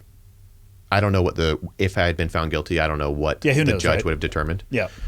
But yeah, I mean, it was a pretty serious. I mean, the fact that it was a felony, that was the biggest thing. It was like, a felony, really? I can't. But like, I understand what they were trying to shoot for the stars, right? And it was so absurd from the time that we got charged to going into trial, and it was just like this slow build up because simultaneously we were building up our reach going into trial, and we were ready to go. I mean, it was, but I know beforehand my attorney told me, we sat down and she told me, and then some other attorneys, like one of Eddie's attorneys, talked to me as well, and they all told me like being on trial is gonna be the hardest thing in your entire life. And they're like, I've seen the hardest, toughest guys crumble in trial or getting to trial. So they were like, look, if you want to not do this and potentially plea to something less, just to move on, they were like, I totally understand. And I was like, absolutely fucking not. I was like, and then I had one of Eddie's attorneys tell me like, you need to literally meet them on the street corner and like just beat the shit out of them at every single corner. The metaphorical street corner. Right. Metaphorical street He was corner. not encouraging You violence. can do absolutely everything you can. Be clear on that one. Yeah. Meet them on the street corner and just take the fight to them as much as you possibly can. Don't delay this at all, because if the government wants to delay it, it's never works out for the other person. Like the government is only given more time to amass more things that could potentially go against you, and you want to catch the government on their heels. And we didn't have anything to hide. I mean, at that point, this is like a 3-minute incident that had been drawn out for like a year and a half, and I had spoken already. Like I had given because in my IA interview, it was like an interrogation for my IA when they were doing the investigation. I got called into a interview room, and I was interviewed for 5 hours on absolutely everything that happened, breaking down milliseconds of a video, and that's all recorded.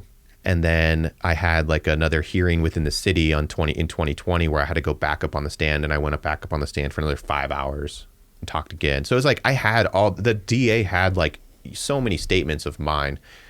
There was nothing potentially, and I've never once changed my story. I've never once changed anything that we've said.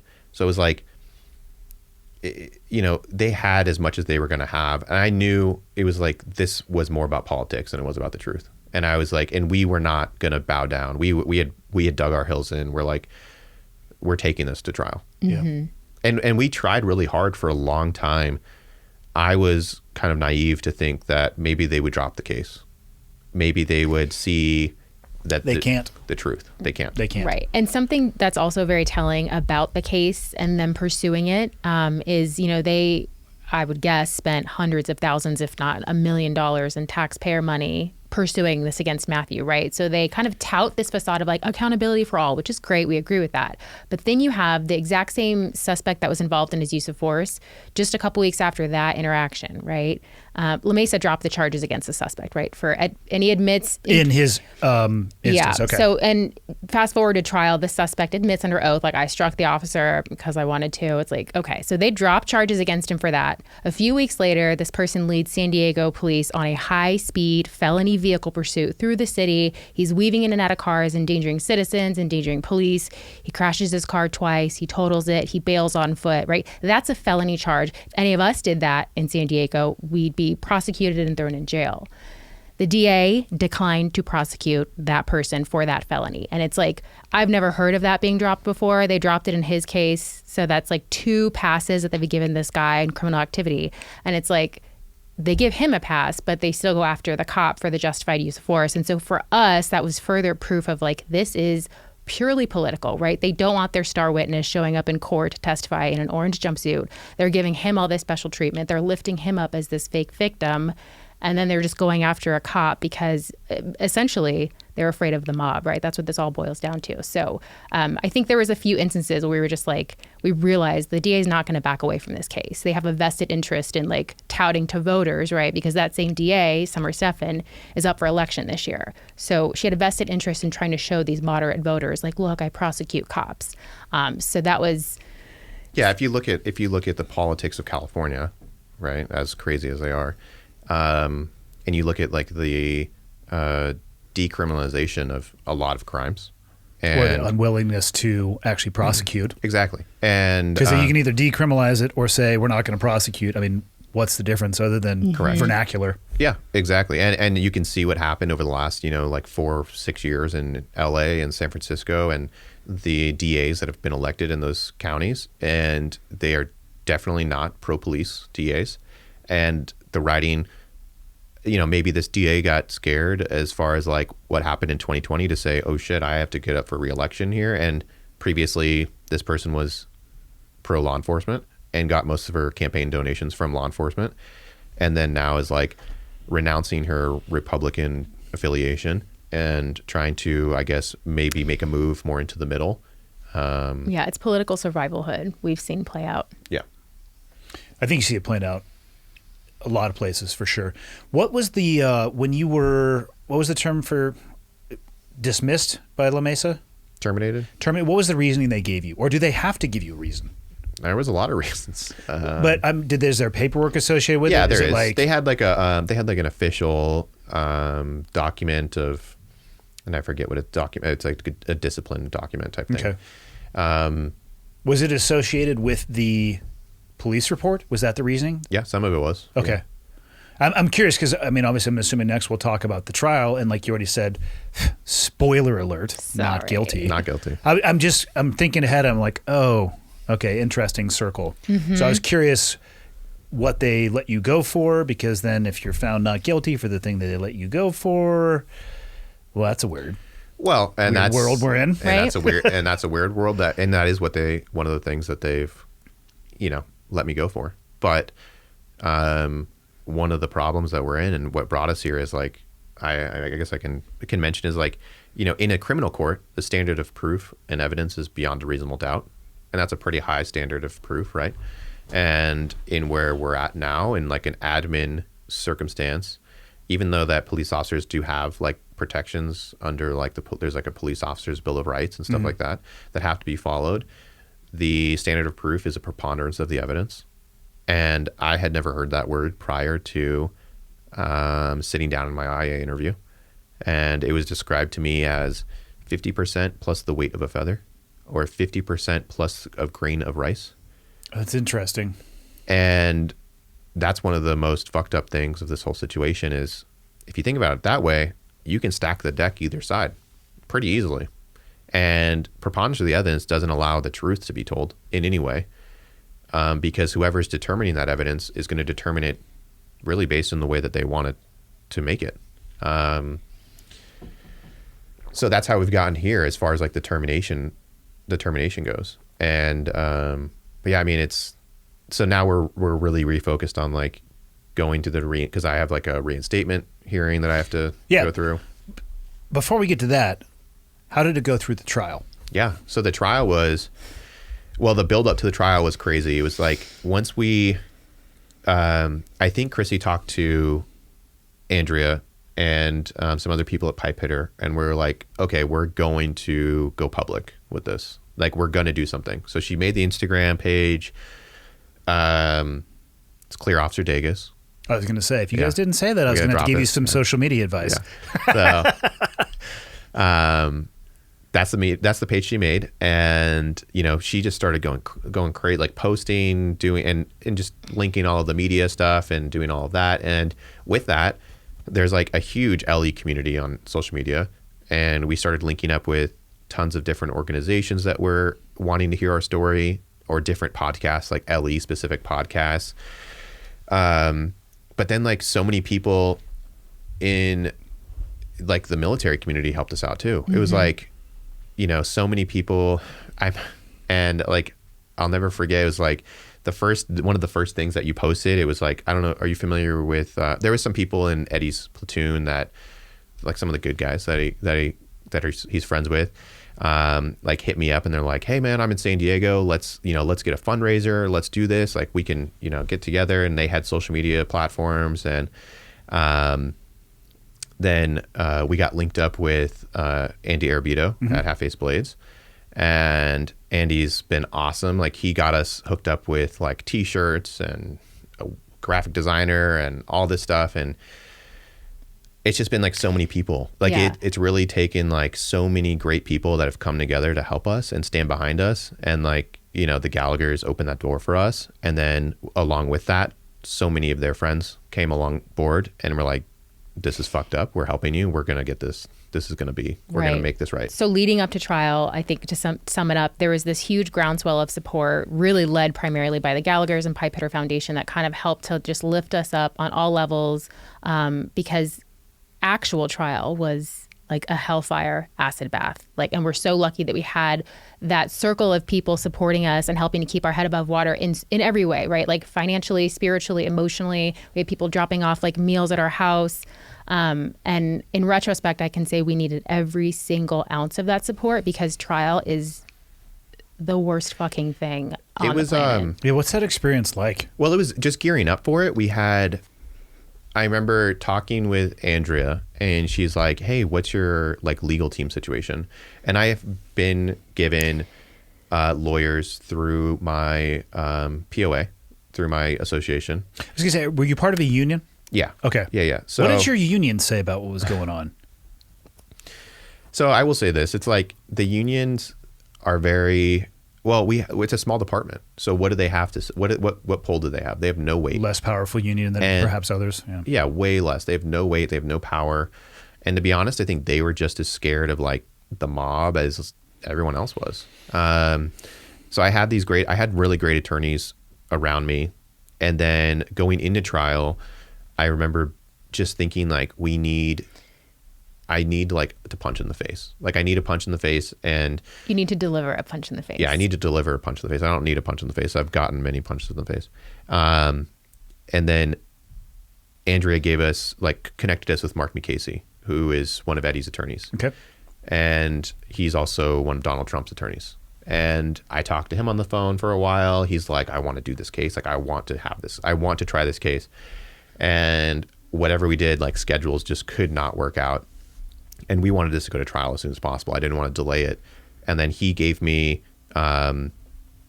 contacted another attorney in San Diego, Jeremiah Sullivan, who was Eddie's OIC's attorney in his case. And so we had this like legal team of like attorneys that have been with me for almost 2 years. And then we had this, Jay Sullivan, who was like this awesome attorney. And more importantly, is my attorneys from the association were in Riverside up north. And so Jay was in San Diego, so he had like the San Diego ties. Like he knew the judges, he knew like the dynamic in the county. He knew everyone, so it was like a good help for like how things work in San Diego and what we need to do. And I really believed that like this was not a case for one attorney. This was a case that needed a team. Well, and if you think about all the preliminary hearings, anything pre-trial that we went to in court, the DA had like 5-6 attorneys working on his case, and then we just had the one who was a great attorney. But it's like, if this truly is the fight of your life, if this is a matter of you being a free man or going to prison, I want fucking battle ready, a team of attorneys in that courtroom with us. And so we were able to kind of ramp up and grow our team right before trial, which helped a lot, because we were definitely up against the government with their limitless resources and their multiple attorneys and investigators and specialists. And so 5v1. I mean, you could get overwhelmed with that for sure. Well, I don't know that they necessarily, and I'll be accurate. I don't know if they had 5, but they had multiple attorneys, and it was in their like special operations division, which is like their top tier like secret division prosecuting. What's this? Yeah. I want to know about this top tier secret lawyer division. Well, I mean, I don't know if they're as high speed as Is it SEAL Team 72? Some of the teams guys. Maybe they're a little bit more low speed, you know. SEAL teams are more low speed than you think. Trust me. So it was in like this, you know, upper echelon division being handled by like this special group of prosecutors. And obviously they had, you know, the government has limitless resources, truly. What other type of cases would those individuals normally be trying? The top tier secret unit, SEAL Team 72 lawyers? To be honest, I don't know. And I'd be curious to know what hear, their normal case would be. I'm curious what they exist for and what they would normally be applied against. I would think that it maybe is like, and I'm totally guessing, I would think maybe like some of the higher profile, maybe murder cases or just high profile cases in general. Yeah. That I think it's more about like, they don't want any information getting out. They don't want it. It's like a very like closed unit that doesn't talk about anything. Like even people from within the DA's office cannot get any information from them. So it's like, it's like a hush hush type of thing. It's just very telling, right? When you have what tools they choose to apply to a certain job can kind of give you some insight into the level of where they are ranking it as far as importance. They put their biggest guns on it sounds like us. it. Well, we'll get to that.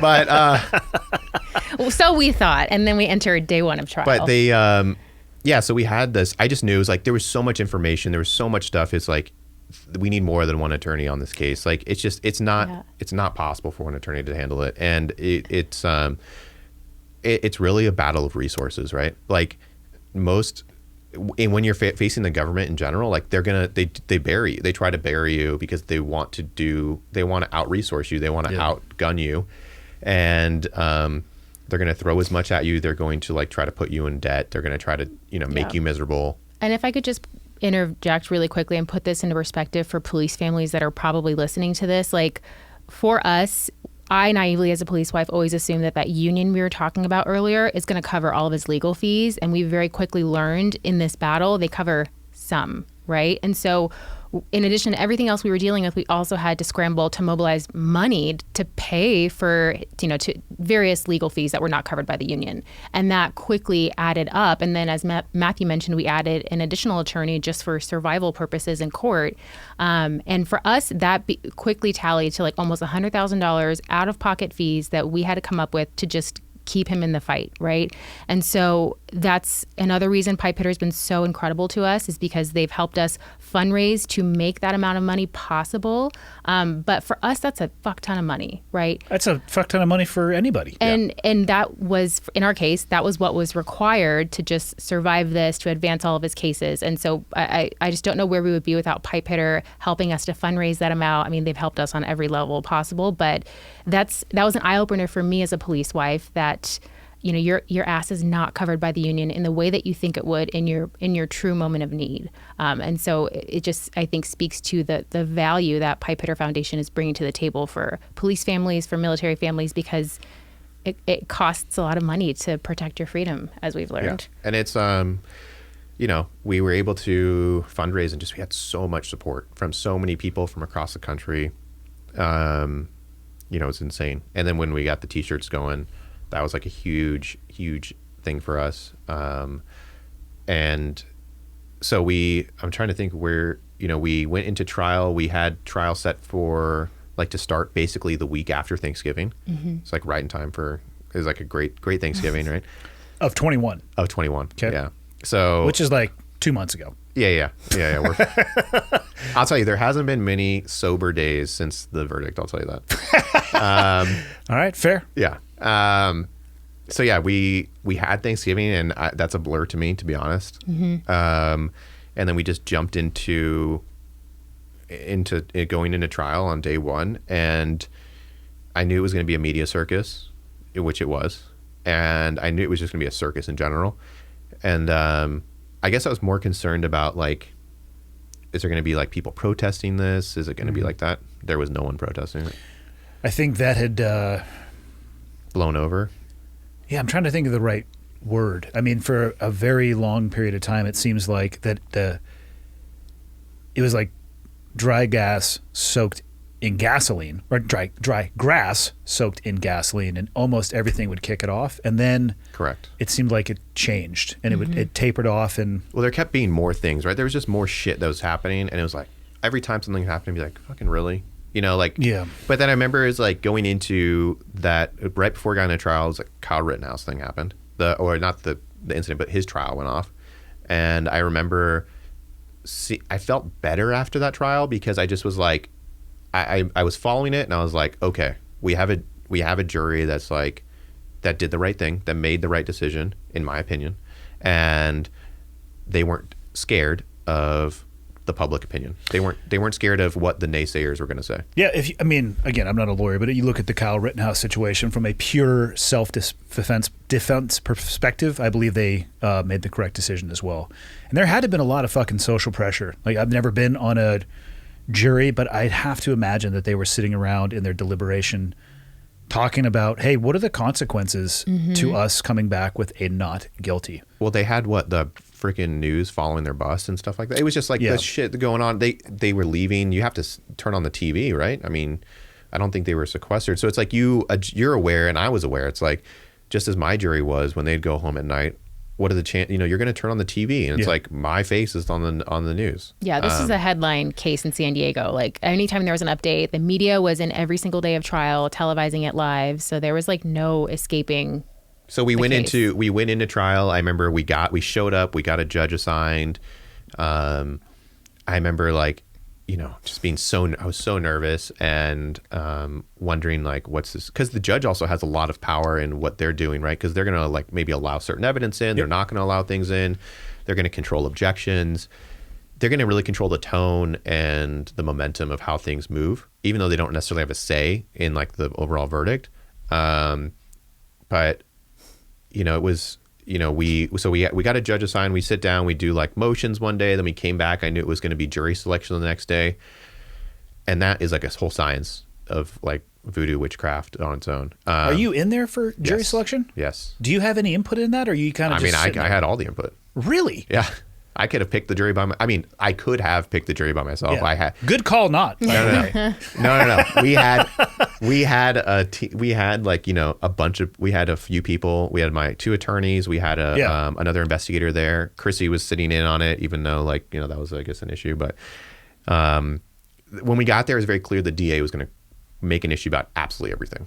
They wanted to make an issue, like they had an issue about Chrissy being in the jury selection, even though it's a public court, and anyone could come and sit down.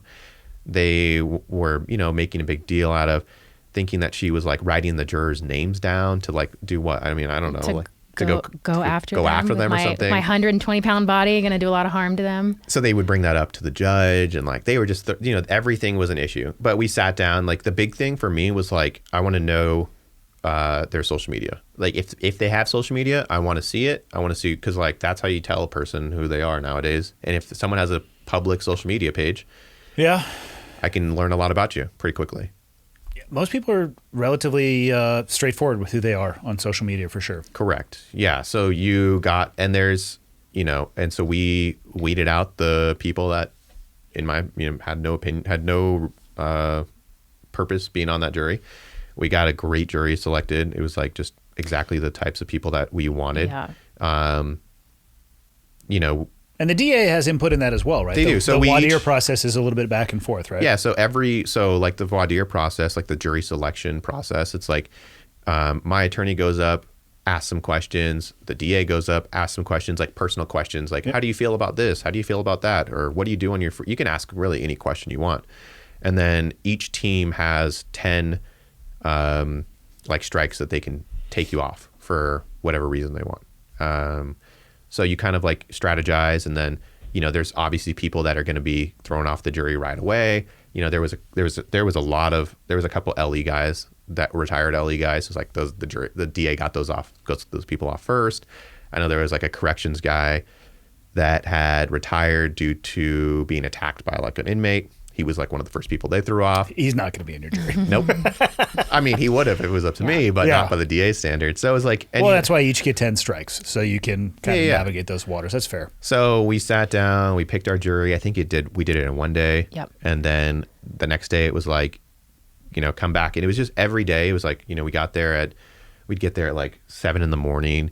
and basically leave at 5, 6 o'clock at night. And we were just spent, just so exhausted. My mind was still racing. I was like physically exhausted, but my mind was still racing. So I'd like get home, get out of my suit, and just go to the gym. And then tired but wired. Yeah, exactly.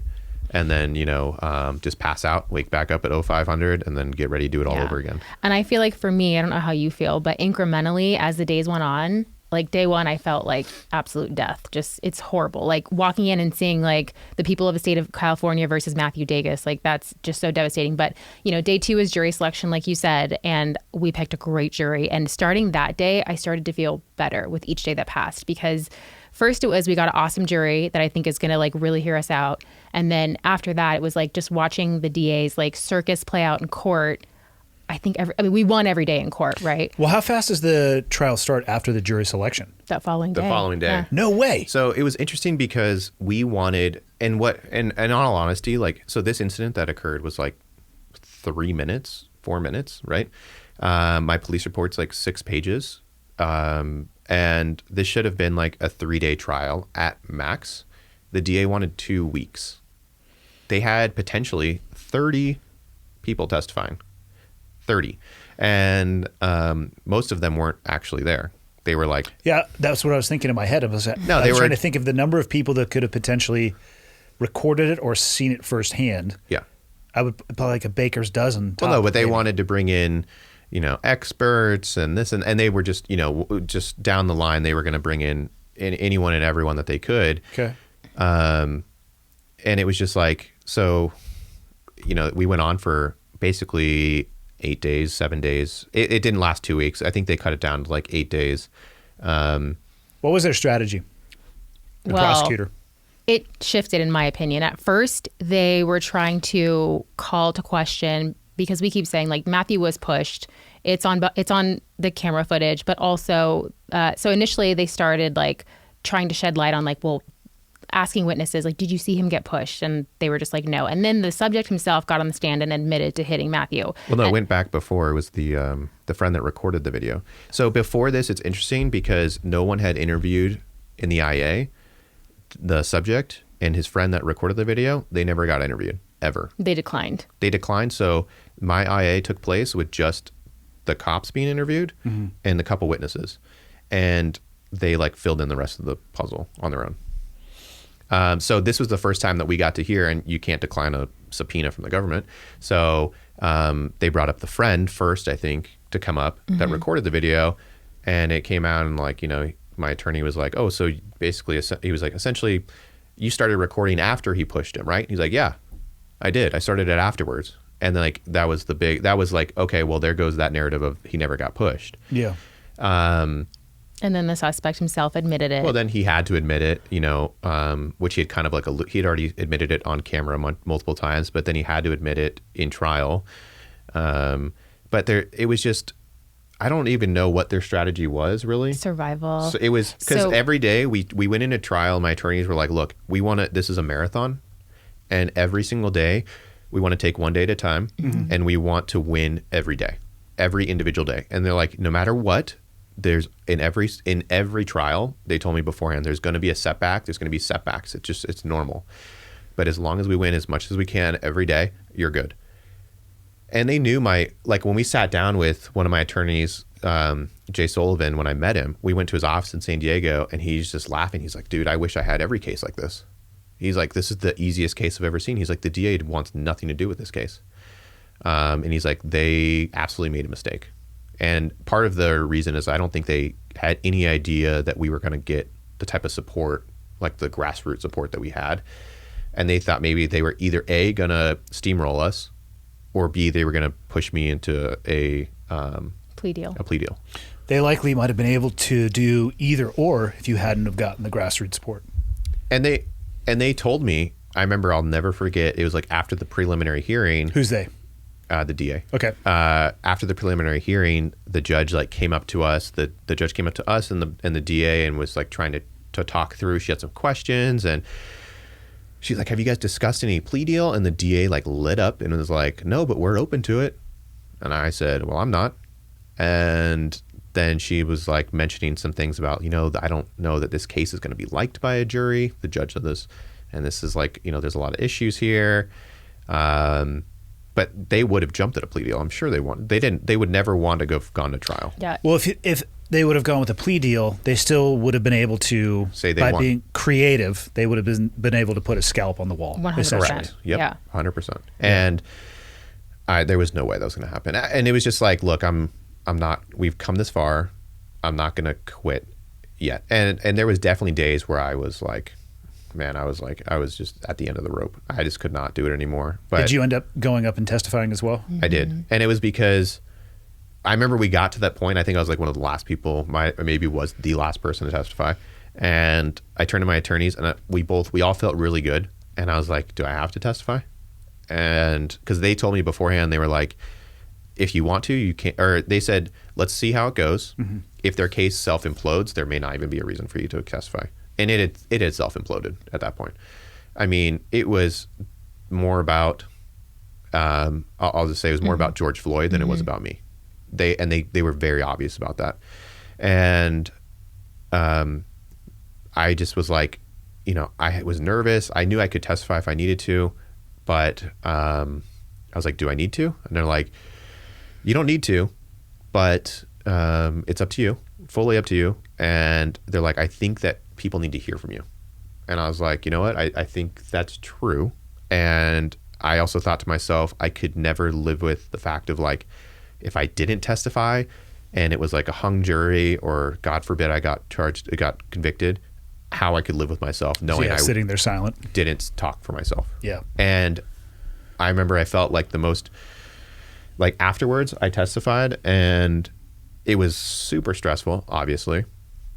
I think my direct questions were like an hour and a half, and there were no questions I had never answered before, and then the cross was nothing that I had never answered before, but it was like 3 hours, and it was like very intense, and you have the jury looking at you, staring at you every question, and I'm trying to remain calm because their goal when I was testifying was to make me look like an asshole. Yeah, I mean that makes sense. That's all. They want to make me not likable, right? So they were trying to get me angry or get me mad, and that was the hardest part, is to try to remain calm and composed throughout the whole trial, because also when I'm sitting there at the table and you have people that are testifying, no matter what they're saying, literally people's heads are just doing this. They're turning, someone would testify and then they just turn and look at me and they're looking for my reaction. So I remember I had to sit there and just be as poised as I could. I couldn't scoff, shake my head, react. So that was tough. And but I remember after I testified, I got down, and I think that night it was I told her, I was like, this is the first time I'd felt this way. I was like, no matter what happens, I don't care anymore. I said, I do not care. I feel completely free. I completely told my side that we've done absolutely everything we possibly can. And I said, no matter what happens, it doesn't matter, because God knows and I know. And and everyone that was there knows what happened. So then we went into, I think we might have done closing arguments that day as well. And then went into deliberations the next morning. How long did they deliberate for? It was like a day and a half, and it was so excruciating. I think she describes it as the worst day of her life. Yeah, the first day of deliberation, I mean, we had just done so well in court and the DA had just done so poorly consistently. We, I think, naively expected like we'd hear back from the jury day one, which was wrong. They took They're just... like, we'll have a verdict back in approximately 7 minutes. No, I did. But I remember it was like really weird. We woke up that day. It was like a raining day in San Diego, which was like really bizarre in general. 1 out of every 5,000. Yeah, exactly. It was pouring rain. I'm joking, and- people. It rains there too. Don't move there because you don't think it rains. No, go ahead and move there. It's a dump.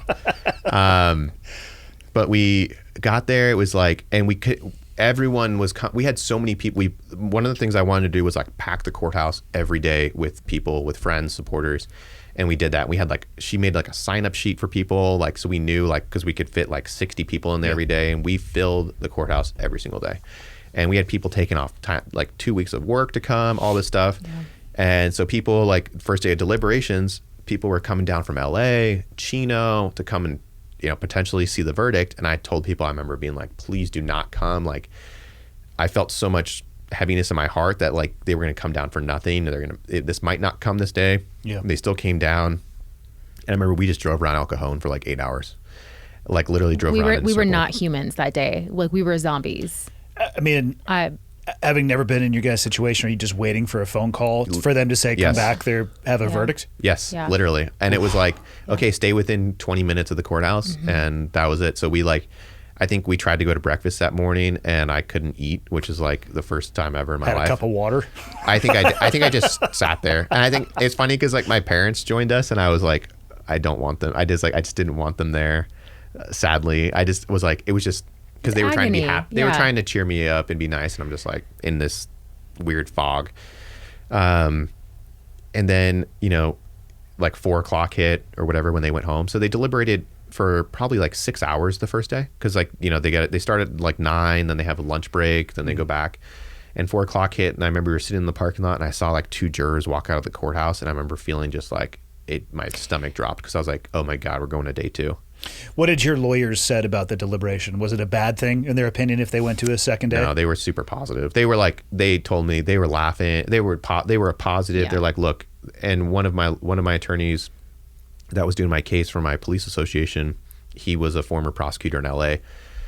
And he's like, look, as a defense attorney, he's like, if you can go to day 2 for deliberations, he's like, that's good. Like, and I know that's not what you want to hear. He's like, but that means that they're talking. And on top of that, he said, you have to remember there was 2 weeks of testimony and they had the DA, I'm not even kidding, had a table bigger than this probably full of papers, exhibits, the whole table. And the jury had never even seen my police report before they got into the deliberations room. This is what the whole case is about. They didn't even look at it until they got into the deliberations room. So he's like, there's so much stuff they do. He's like, it's bound that there's a couple people that are going to want to go through everything. Yeah. And they're going to take their time. And it was that kind of demographic. I mean, these were like all professional people. They're going to like want to make sure. Well, they should. They should take their time. Yeah, for sure. And I'm totally down. And I was like, okay, I felt a little bit better about that. But I think together our expectations started to shift going into day 2 of deliberation. We're like, okay, it might not be the slam dunk, not guilty we thought. We started then worrying about like, well, what if it's a hung jury? And that became the fear. Yeah. It was not so much a fear of guilty. It was like a hung jury, depending on what the split was, the DA might re-prosecute, which means we have to go through this shit show again at some point in 2022. So then that became the fear on day 2. But it was like, it was funny because like that night, my attorney told me, he's like, look, he's like, it's Thursday. He's like, I will bet you that by Friday morning we have a verdict. He's like, it's Friday morning before lunch. He's like, people are going to want to go home. Nobody's going to want to do this. He's like, there's going to be a coming together moment where they're going to say, The weekend's real, bitches. yes, make a decision. Sure enough, that Friday morning. What time did you get the call? Well, it was funny. We had, Yeah. it was like, it just lined up. Like it was a nice day out. I met up with some of my friends, some police buddies. We went to Starbucks and we were hanging out, having a good time, laughing. And then I got a phone call from someone and I was like, picked it up. I'd never seen the phone number. And it was like I won't say the name, but it was a politician that we've been reaching out to for months and months and months. And he's like, hey, Matt, I just wanted to say like, we're behind you. I'm praying for you, my family. We stand behind you on this. And I'm like, in my head, I was so happy to talk to him. But at the same time, I'm like, I've been trying to fucking call you for like Yeah.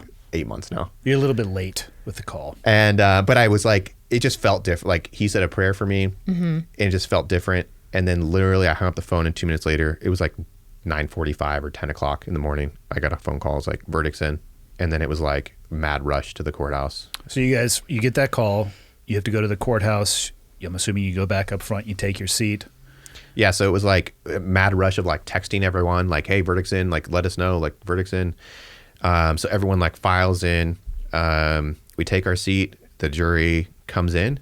The last guy, the jury foreman, has like a envelope with the verdict in it. He handed it to the bailiff or someone, who then handed it to the judge. The judge read it to herself, I guess just to make sure there was like no like shenanigans or whatever it was, and then handed it to her clerk to read out loud. And then it was like, then she did the reading of like, we the jury, we the jury find whatever, not guilty. What was your resting heart rate at that moment?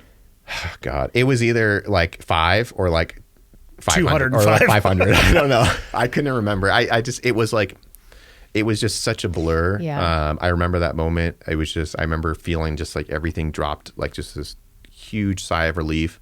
Both my attorneys grabbed me. And then I'll never forget, I just heard everyone behind me crying in the gallery, just because we had so many people there, and everyone was crying.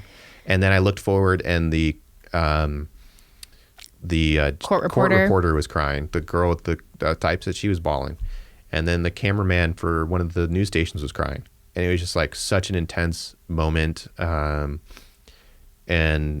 it was like one of the happiest moments of our lives. And then Was the DA crying, but for different reasons? the DA, I don't know, they ran out. I swear to God, they basically, I don't even know where they went. heads hung low. They got the hell out of there. They packed up their suitcases. Yeah. There's a briefcase, not suitcase. Yeah, their briefcases. Different type of travel. Yeah. the moment that the verdict was read and he was found not guilty, we have a video of that on the Clear Officer Dages Instagram. The media took the video, so it's from behind Matthew as the verdict is read, and you see his whole head just like drop in absolute relief, and his attorneys start patting him on the back, and that was a huge moment of vindication for our family. I'll never forget though. It was like we were sitting down waiting for the verdict, and I turned to one of my attorneys and I was like, "How do you feel?" And he's like, "I feel good." And I said, "Would you tell me if you didn't?" He said, "No." And I was like, Good man. I said, "Yeah, No. Good man. it was like face. there's a little brevity right there. I started laughing. It's like a corner in a boxing match when somebody gets their nose just plastered in the Sure. box. You'll be like, "Is my nose broken?" how do The I guy's look? like, "No, you're good. You're totally good. It's fine." Yeah, exactly. Meanwhile, it's like off to the side. Yeah, he's a game time player. Yep. So we had, we went downstairs. We had we went down to the courtyard of the courthouse, and then within like 10 minutes, there was like 20 plus news cameras surrounding us. And it was just like this happy, joyous, like photos, everyone's hugging each other, happy. And then it was like straight to the bar. And from there, then it was like, with our families. And then Chrissy and I joined some friends. We joined Andy Arbudo and some other people. Andy got us a table downtown, and we just partied till 3 a.m. Had a great time.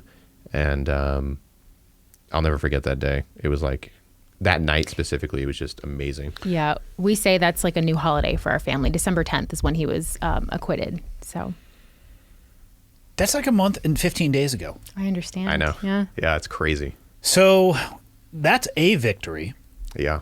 but you're not done, right? No, we're not done at all. So what, and again, I'm assuming people can go back. You could probably Google as much as you wanted to about the trial and dig into it as deeply as you want. I'm sure there's a lot of content around that, but you still aren't where you want to be yet. So what's the next steps?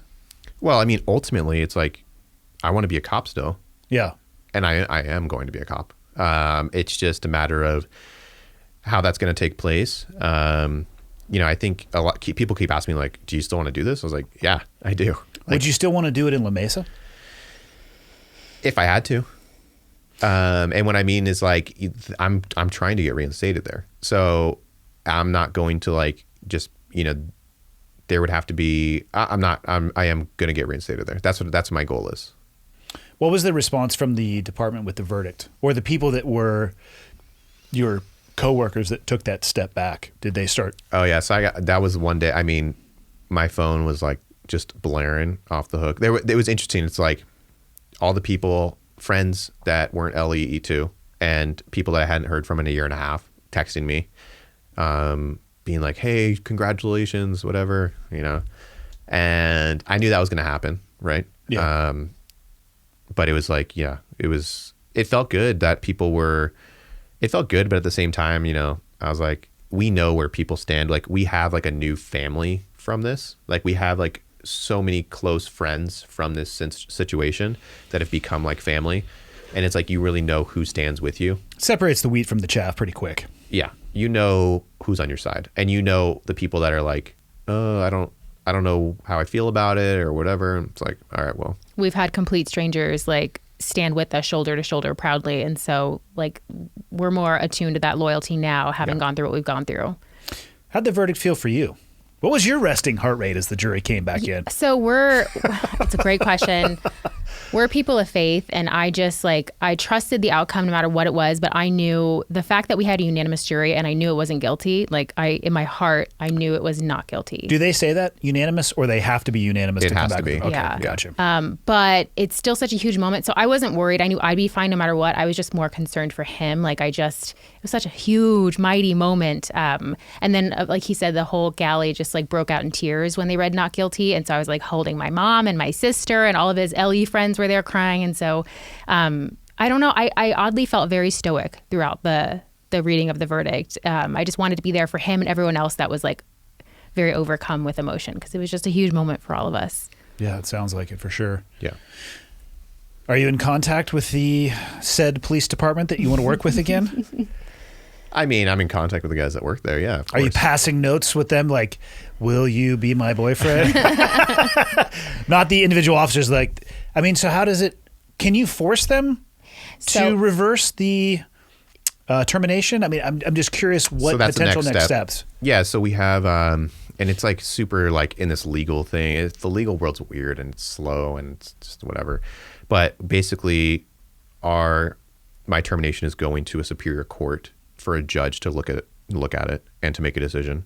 So there was so many shenanigans that went on, and in that whole like termination thing. Yeah. And then the ultimate termination, you know, coming to a head. And then, so now it's like, it's going to a judge, and a judge will make the determination based on that standard. Was everything done correctly, essentially? And it's really complicated, but it's like, was it done correctly? And there's a lot of questions that you can ask. It's like, you know, progressive discipline, is that a thing? You know, it's like, should I have been just terminated for something when I have no history of discipline? And, you know, it's like, I understand. If a police officer is dishonest, should they be terminated? Should they be a cop? No, I was not dishonest. I was truthful 100% of the way. There's little things that they also stacked up. They like threw the book at me policy wise, which is probably, from what I understand, probably pretty similar to like what the military does too. And so it's like a lot of the nitpicking stuff as well. And so it's like some of those things, they're not termination offenses. And so it's like, we're trying to challenge that. And so it's like, ultimately the court's now going to get involved and see where that goes. As a hypothetical, let's say that the court rules in your favor. Mm-hmm. Would you actually want to go back and work with and for those individuals that took those actions against you? It's a hard question. Part of like the, I don't want to say spiteful side, but the pride of me says like, yeah, I do. Because I feel like there's no better way to like show them, you know, I feel like I belong. Like they took everything from me, and in the biggest ways, and they had like no qualms, no hesitation to dispose of me, to dispose of my family, and to completely turn, and things could have been done 100% from day one. Things could have been done differently. Things could have been handled differently on the PR side. Things could have been handled differently within the city and how they responded to the public stuff that was going out. And you know, it's a tough question, but yeah, I do want to go back there, and I feel like it's out of my hands. Mm-hmm. I mean, I feel like it's in God's hands at this point. Do you feel like you would be treated fairly if you went back, though? I feel like you would almost be a targeted man. And I say that with absolutely no law enforcement experience. I think you're right. I think you're right. Yeah. It's a bizarre desire to want to go back into that. Yeah. I mean, I think we can have that conversation off the air a little bit. Okay, fair. But yeah. I'm just curious. I'm thinking in my own head, I think I know exactly what you're talking about. They took all of this from you.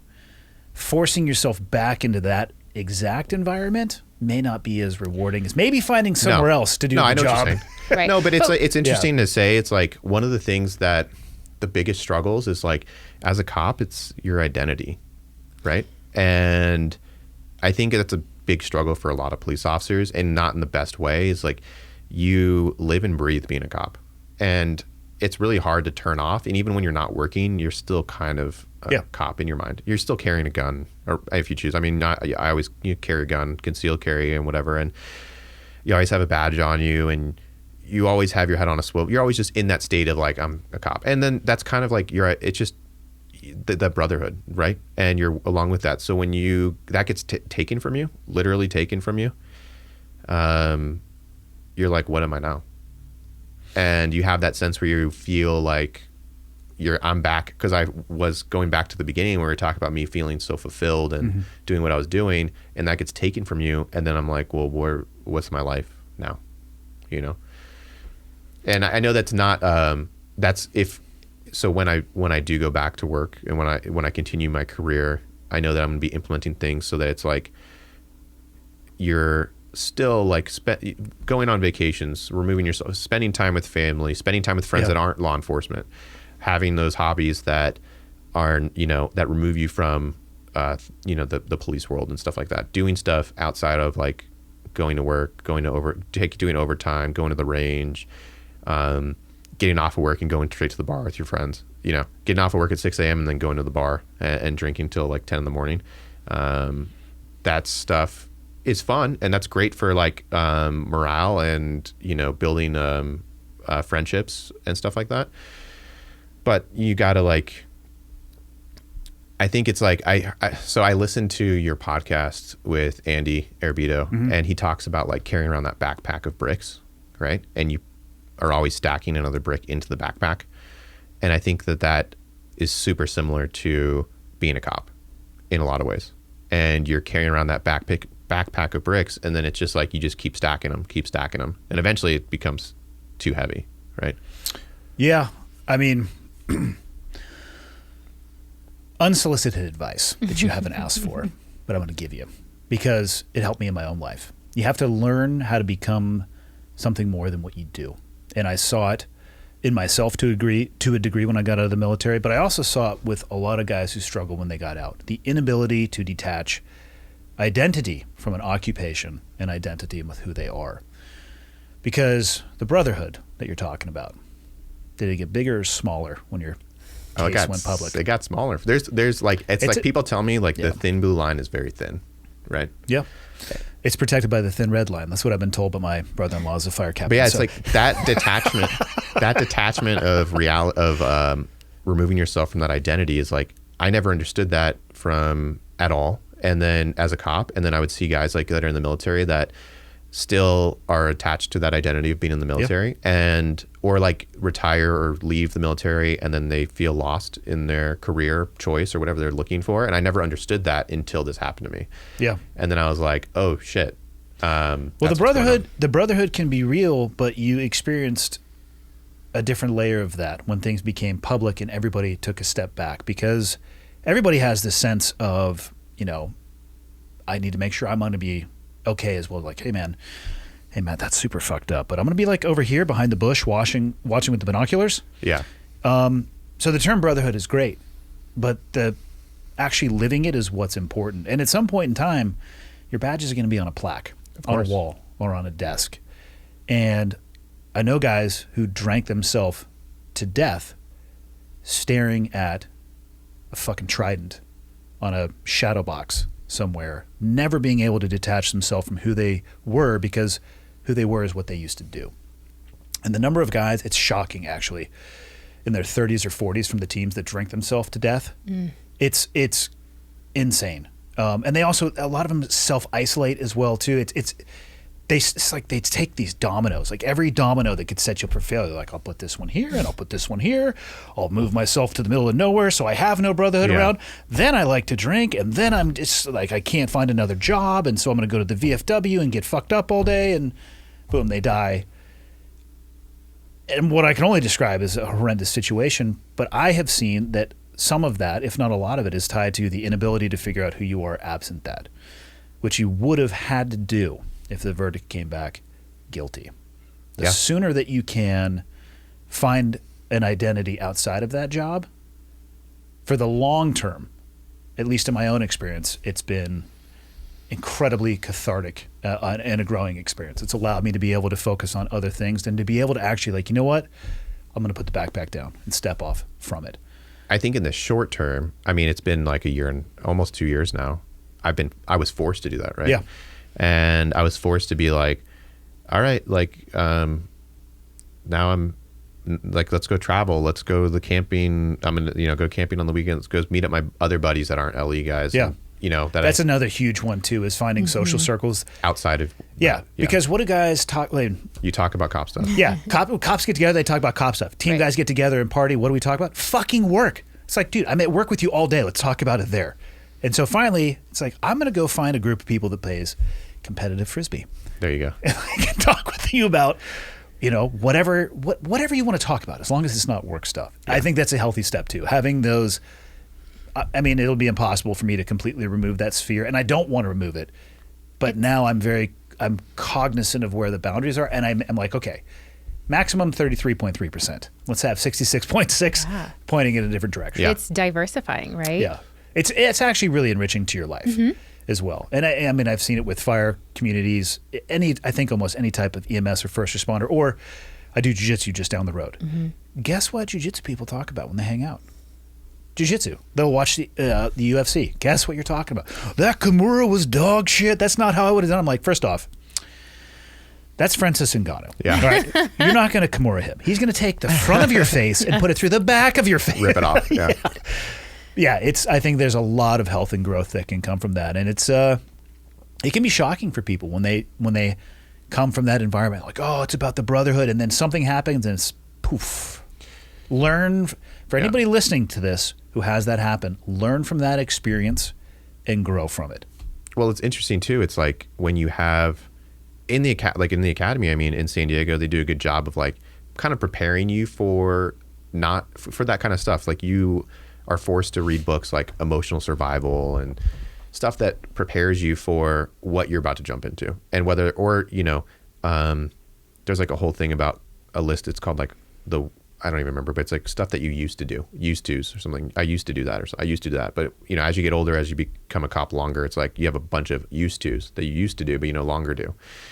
So they prepare you kind of stuff for that kind of stuff. But then I remember you're just sitting there and you're like, that's not going to happen to me. Famous last words. Yeah. And then you get sucked in, and it's just before you know it, it's just natural. I mean, it's like, it's really hard to keep that balance, and then something has to force that balance to happen. And then I know specifically for like a lot of the critical incidents that cops get involved in, they have like peer support, but that's all dog shit anyways. And it's like with my incident, it was like, hey, all this horrible stuff was going on with me. And they're like, hey, you have peer support, and this is your peer support person, who's another officer who I love and adore. And she was there at that incident with me, and she was the peer support person for me. And then they told me, because she was there, I can't talk to her. So then I couldn't talk to her. And so then it was like, I mean, that kind of stuff. It was like, what? So there's no VA for cops, where, there's nothing for cops to decompress, other than like bullshitting with other cops. Cause you're not going to go home and be like, hey, guess what I saw today? This and, guess what horrible thing I saw today? Guess what horrible thing happened? Cause you don't want to bring that stuff home with you. You got to be able to unload it somewhere. Yeah, you do. I have spent a pretty good amount of time talking to counselors over the course of my life, and it's been drastically helpful.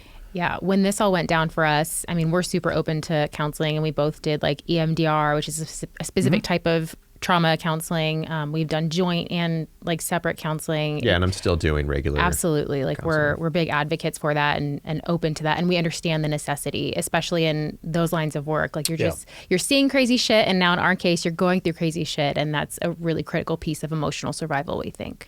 Or just shove it down deep and put alcohol on top of it, and it's probably going to be okay. There you go. It'll never boil over. Yeah, it's the SEAL community has made a greatly enhanced effort to be proactive of getting people in to talk. And there used to be, I mean, I got into the teams in the late 90s, and let's just say counseling had a pejorative term associated with it. Oh, it still does. I can imagine that. It's just, yeah. Well, you know what makes the biggest difference is when you see the senior leaders going and being open to it. Right. I don't know why people think that asking for help is like a sign of weakness. To me, I think it's one of the biggest signs of strength that you can possibly have.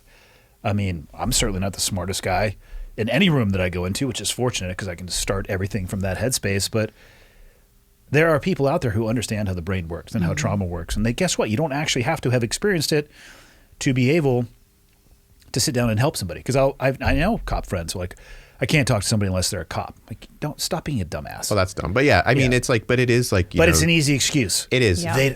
They don't know, dude. Yeah. They don't carry the thin blue line. I just know I'm not going to like go bring that home to my wife. That's like, that's not what you want to come home with. Certain things, and you certain aspects. Certain aspects of it, you know? But also there's a danger of not dealing with it yourself because that's a different way of bringing it home to your spouse. Correct. By not talking about it doesn't mean that the weight or gravity of it isn't impacting that 100%. Yeah. Yeah. And then you're, then you're coming home with a negative mood or whatever and just, I mean, looking back on the last 2 years, if you could go back in time and change anything, would you? How about that day? It's so crazy because I don't know if I would. I feel like we're better off in some ways. We're not better off in some ways, but we are better off. Like we're closer than we ever have been. I was actually going to ask that, how this has impacted the two of you. Amazingly. She's an incredible person. So I know that, and I've told her a million times, like and she knows, like not everyone would stick through something like this. For sure. Especially being newly married and younger and not having kids. It's not like she has a reason to stick around, right? But we've been closer and more in love and like more together through this. And I feel like through our faith, like we're way, way deeper in our faith than we were before. Yeah, we refer to it as being forged in fire, right? Like the bond, unfortunately. It's a TV show, just so you know. And I had the host on the podcast. No big deal. Oh, really? Wow. Will Willis. Nice. Okay. He's out of his fucking mind. Is that the one where they build the Forged in Fire? Yeah. Okay. Yeah. I almost created basically a workshop in my house because during the pandemic, I watched every single episode. I'm basically a Damascus expert, having never forged a knife. No. It's a great term, though. I understand exactly what you're talking about. Yeah, it is kind of a weird way to phrase it. But we really feel like it's just, unfortunately, trauma has a way of bonding you in a way that normal life does not. And so we've reaped the benefits of that, if you want to call it that. And it's caused us to like mature the fuck up in every single level imaginable. So yeah, I would agree with you. Like it's been the fight of our lives. I don't know that I would change anything because such tremendous growth has come from it. Yeah. I think people who are looking for an easy life actually have a road to disappointment. Mm-hmm. It's a smooth, paved road though. And they would rather take that as opposed to the maybe bumpier, surreptitious road to growth and happiness. It's like a false promise. Yeah. Oh, it's going to be smooth and easy. Yeah, probably going to suck too. Yeah. If you are unable to become a police officer again, do you think you'll be able to find something else you'll be passionate about, something else that'll provide happiness? I'm sure. I'm sure that I could. And it's interesting. Like one of the things that we've talked about is like, what do we want to do with this now? Mm-hmm. I mean, we have this like social media following. We have all these people. We have this network of people. And NFTs, obviously. NFT, yeah, dude, NFT drop. For clarity, I don't even know what they are. I barely know what they are. I don't understand it, but it's interesting because we have this network of people, and since this happened, we've had all these people, other cops and other law enforcement people, reach out to us that have had like similar. They've been fucked over in similar ways, but they don't have a big public scene. Yeah. So it's like we want to somehow like help other law enforcement families. We want to get involved in like, you know, whatever we can do to, whether that's like working side by side with Pipe Hitter and, you know, helping out other LE families, whether it's like helping with other organizations, speaking, kind of like knowing how to protect yourself. One of the biggest things we didn't know how to do is like, how do you get your like address and phone number off the internet? And that was something that I had no idea about before my incident happened. And I literally remember there was like one of my buddies told me he signed up for this website that did that for you. And I like laughed. I'm like, why does anyone come to your house? I was like, whatever. It's actually probably a good practice for most people to do, I would regardless of agree. occupation. Well, yeah, 100%. And I had no idea that my stuff was all over the place anyways. Like, but now there's all these websites that if you Google anyone's name, it's like their address, their phone number is up there. Property records, you're gonna, property that's owned, phone numbers, all sorts of stuff. Yeah. So that was a huge, so it's like teaching other law enforcement people like, hey, like, you know, doing that kind of stuff to protect your family, protect They yourself. should be teaching that stuff in the academy. They should be, and they don't. And I think that's more of a changing of the times with like, you know, who would, I don't know, with technology and stuff like that. Yeah. It's like, but somehow helping other families, somehow helping other law enforcement people. We think that everything we've gone through, everything we've learned doesn't have a purpose unless we're using it going forward to help other people. So we don't know exactly what the next chapter looks like for his profession, for us, but we know that one of the things we're bringing with us is the commitment to helping other police families, because we've learned too much. We know too much now to just like go back to our normal lives. Well, where could people, I mean, there will be people that will hear this obviously and want to support you guys and what you're doing. Where would you want them to go? Where would you direct their energy and attention? Yeah, so Facebook and Instagram, go to the account Clear Officer Dages. That's D as in David, AGES. Like we said, our battle is far from over. We're fighting to get Matthew back in uniform this year. So you can go to those websites or those social media platforms. You can get case updates. And then the link in the bio will take you to a bunch of different ways you can help and stand with us. So yeah, Clear Officer Dages on Facebook and Instagram. Yeah, we're still doing fundraising through Pipe Hitter. And all the money just goes to legal fees, essentially. So that's kind of where we're at with that. We're still selling T-shirts, and that is all going to legal fees. So yeah, that's where people can find us. And you know, she's very active on there. But she's the one with the big brain. I mean, you can start your own account and wear like your uniform, but like cutoffs or. The number of shit that I've seen police officers doing on Instagram. It's so bad. I can't. It's so cringe. It's I very can't even. cringe. But it's just You'd like, think there'd be a department policy against some of this stuff. most of the time there is. But Fortunately, team guys never do anything crazy on social media. oh yeah, I'm sure. I will let you guys close it out. But before that, I can't thank you guys enough for taking the time to come up here. I'm really glad that you are getting the opportunity to use your own voice to speak for yourself. And I'll say it again for people out there, like if you want to learn more about this, use the Google search bar. You can find the videos of the interaction. You can find stuff about the trial. And what I always tell people is make an informed decision. Make up your own mind and don't be people are often very swayed by they'll hear something from somewhere else indirectly and it's like that becomes their narrative. Yeah, or do they your own see research, like a clickbait headline and they Correct. assume that's the truth. Yeah. Yeah, and the media is it's so wild. It's wild. You guys get to close it out. We've been out for like 2.5 hours. Nice. Chrissy, you can close it out. I would just like to say thank you so much. My pleasure. This is like a dream come true. You need to dream bigger. That's what I'll say to that. I said earlier that I have been watching your show for a long time, and I'm a huge fan. So for you to have contacted us, to have us out here, it's amazing. Montana's amazing. We got off the plane. I was like, I don't know, why isn't everyone living here? And I know you probably don't want that to be me to say that. It doesn't bother me. People get very upset with my landscape photography. They're like, what kind of camera do you use? I'm like, iPhone, obviously. Yeah. But it's just gorgeous here, and it's just peaceful and nice, and everyone's polite and nice, and it's just a world away from California. There are some assholes up here. Not everybody is polite and nice. Let me just tell you that much. I'm sure. Yeah. But it's not like California. Per capita assholes are lower. Yeah. Yeah. I think we looked up last night at dinner. I was trying to Google how many people live in Montana. It's like it was under 1 million, I think. It just crossed over the 1 million threshold a few years ago. Okay, because I was like, It's like 1 my million. jaw was on the floor. I was like, wait, there's 1 million people that live in, like, there's more than An 1 million entire just in the state. city of Yeah. San Diego. I feel like there was more than 1 million people in Chula Vista. Oh, where for I live. sure. So bit, yeah, it's busy. Yeah. No, I think it's if it's over 1 million, which I'm pretty sure it is, it's probably under 1,100,000 for us. And most of those are And pretty, growing. And growing, but there's a lot of room to grow. Oh, there is. I have like Whitefish, Kalispell, Missoula, Butte, Bozeman, Billings. Like that L Yeah.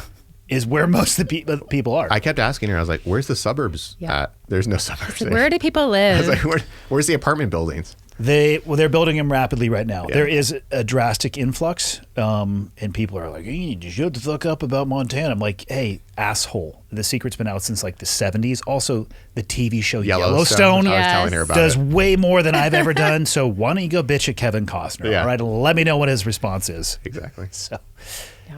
Chris, you get to close it out. Just to echo what he said, we're so grateful that you would fly us out here and give us a platform to tell our story, because I think at the end of the day, we're obviously trying to set the record straight, but if we could just help at one of your listeners, like, that's a win for us. So thank you for giving us that opportunity and sharing your platform with us. It's been just divine being out here. We're so grateful. Yeah. Awesome. Well, let's get you guys out of here and enjoying actually Montana instead of this weird room with drapes. Thanks, Thank guys. you so Thanks, much. Andy.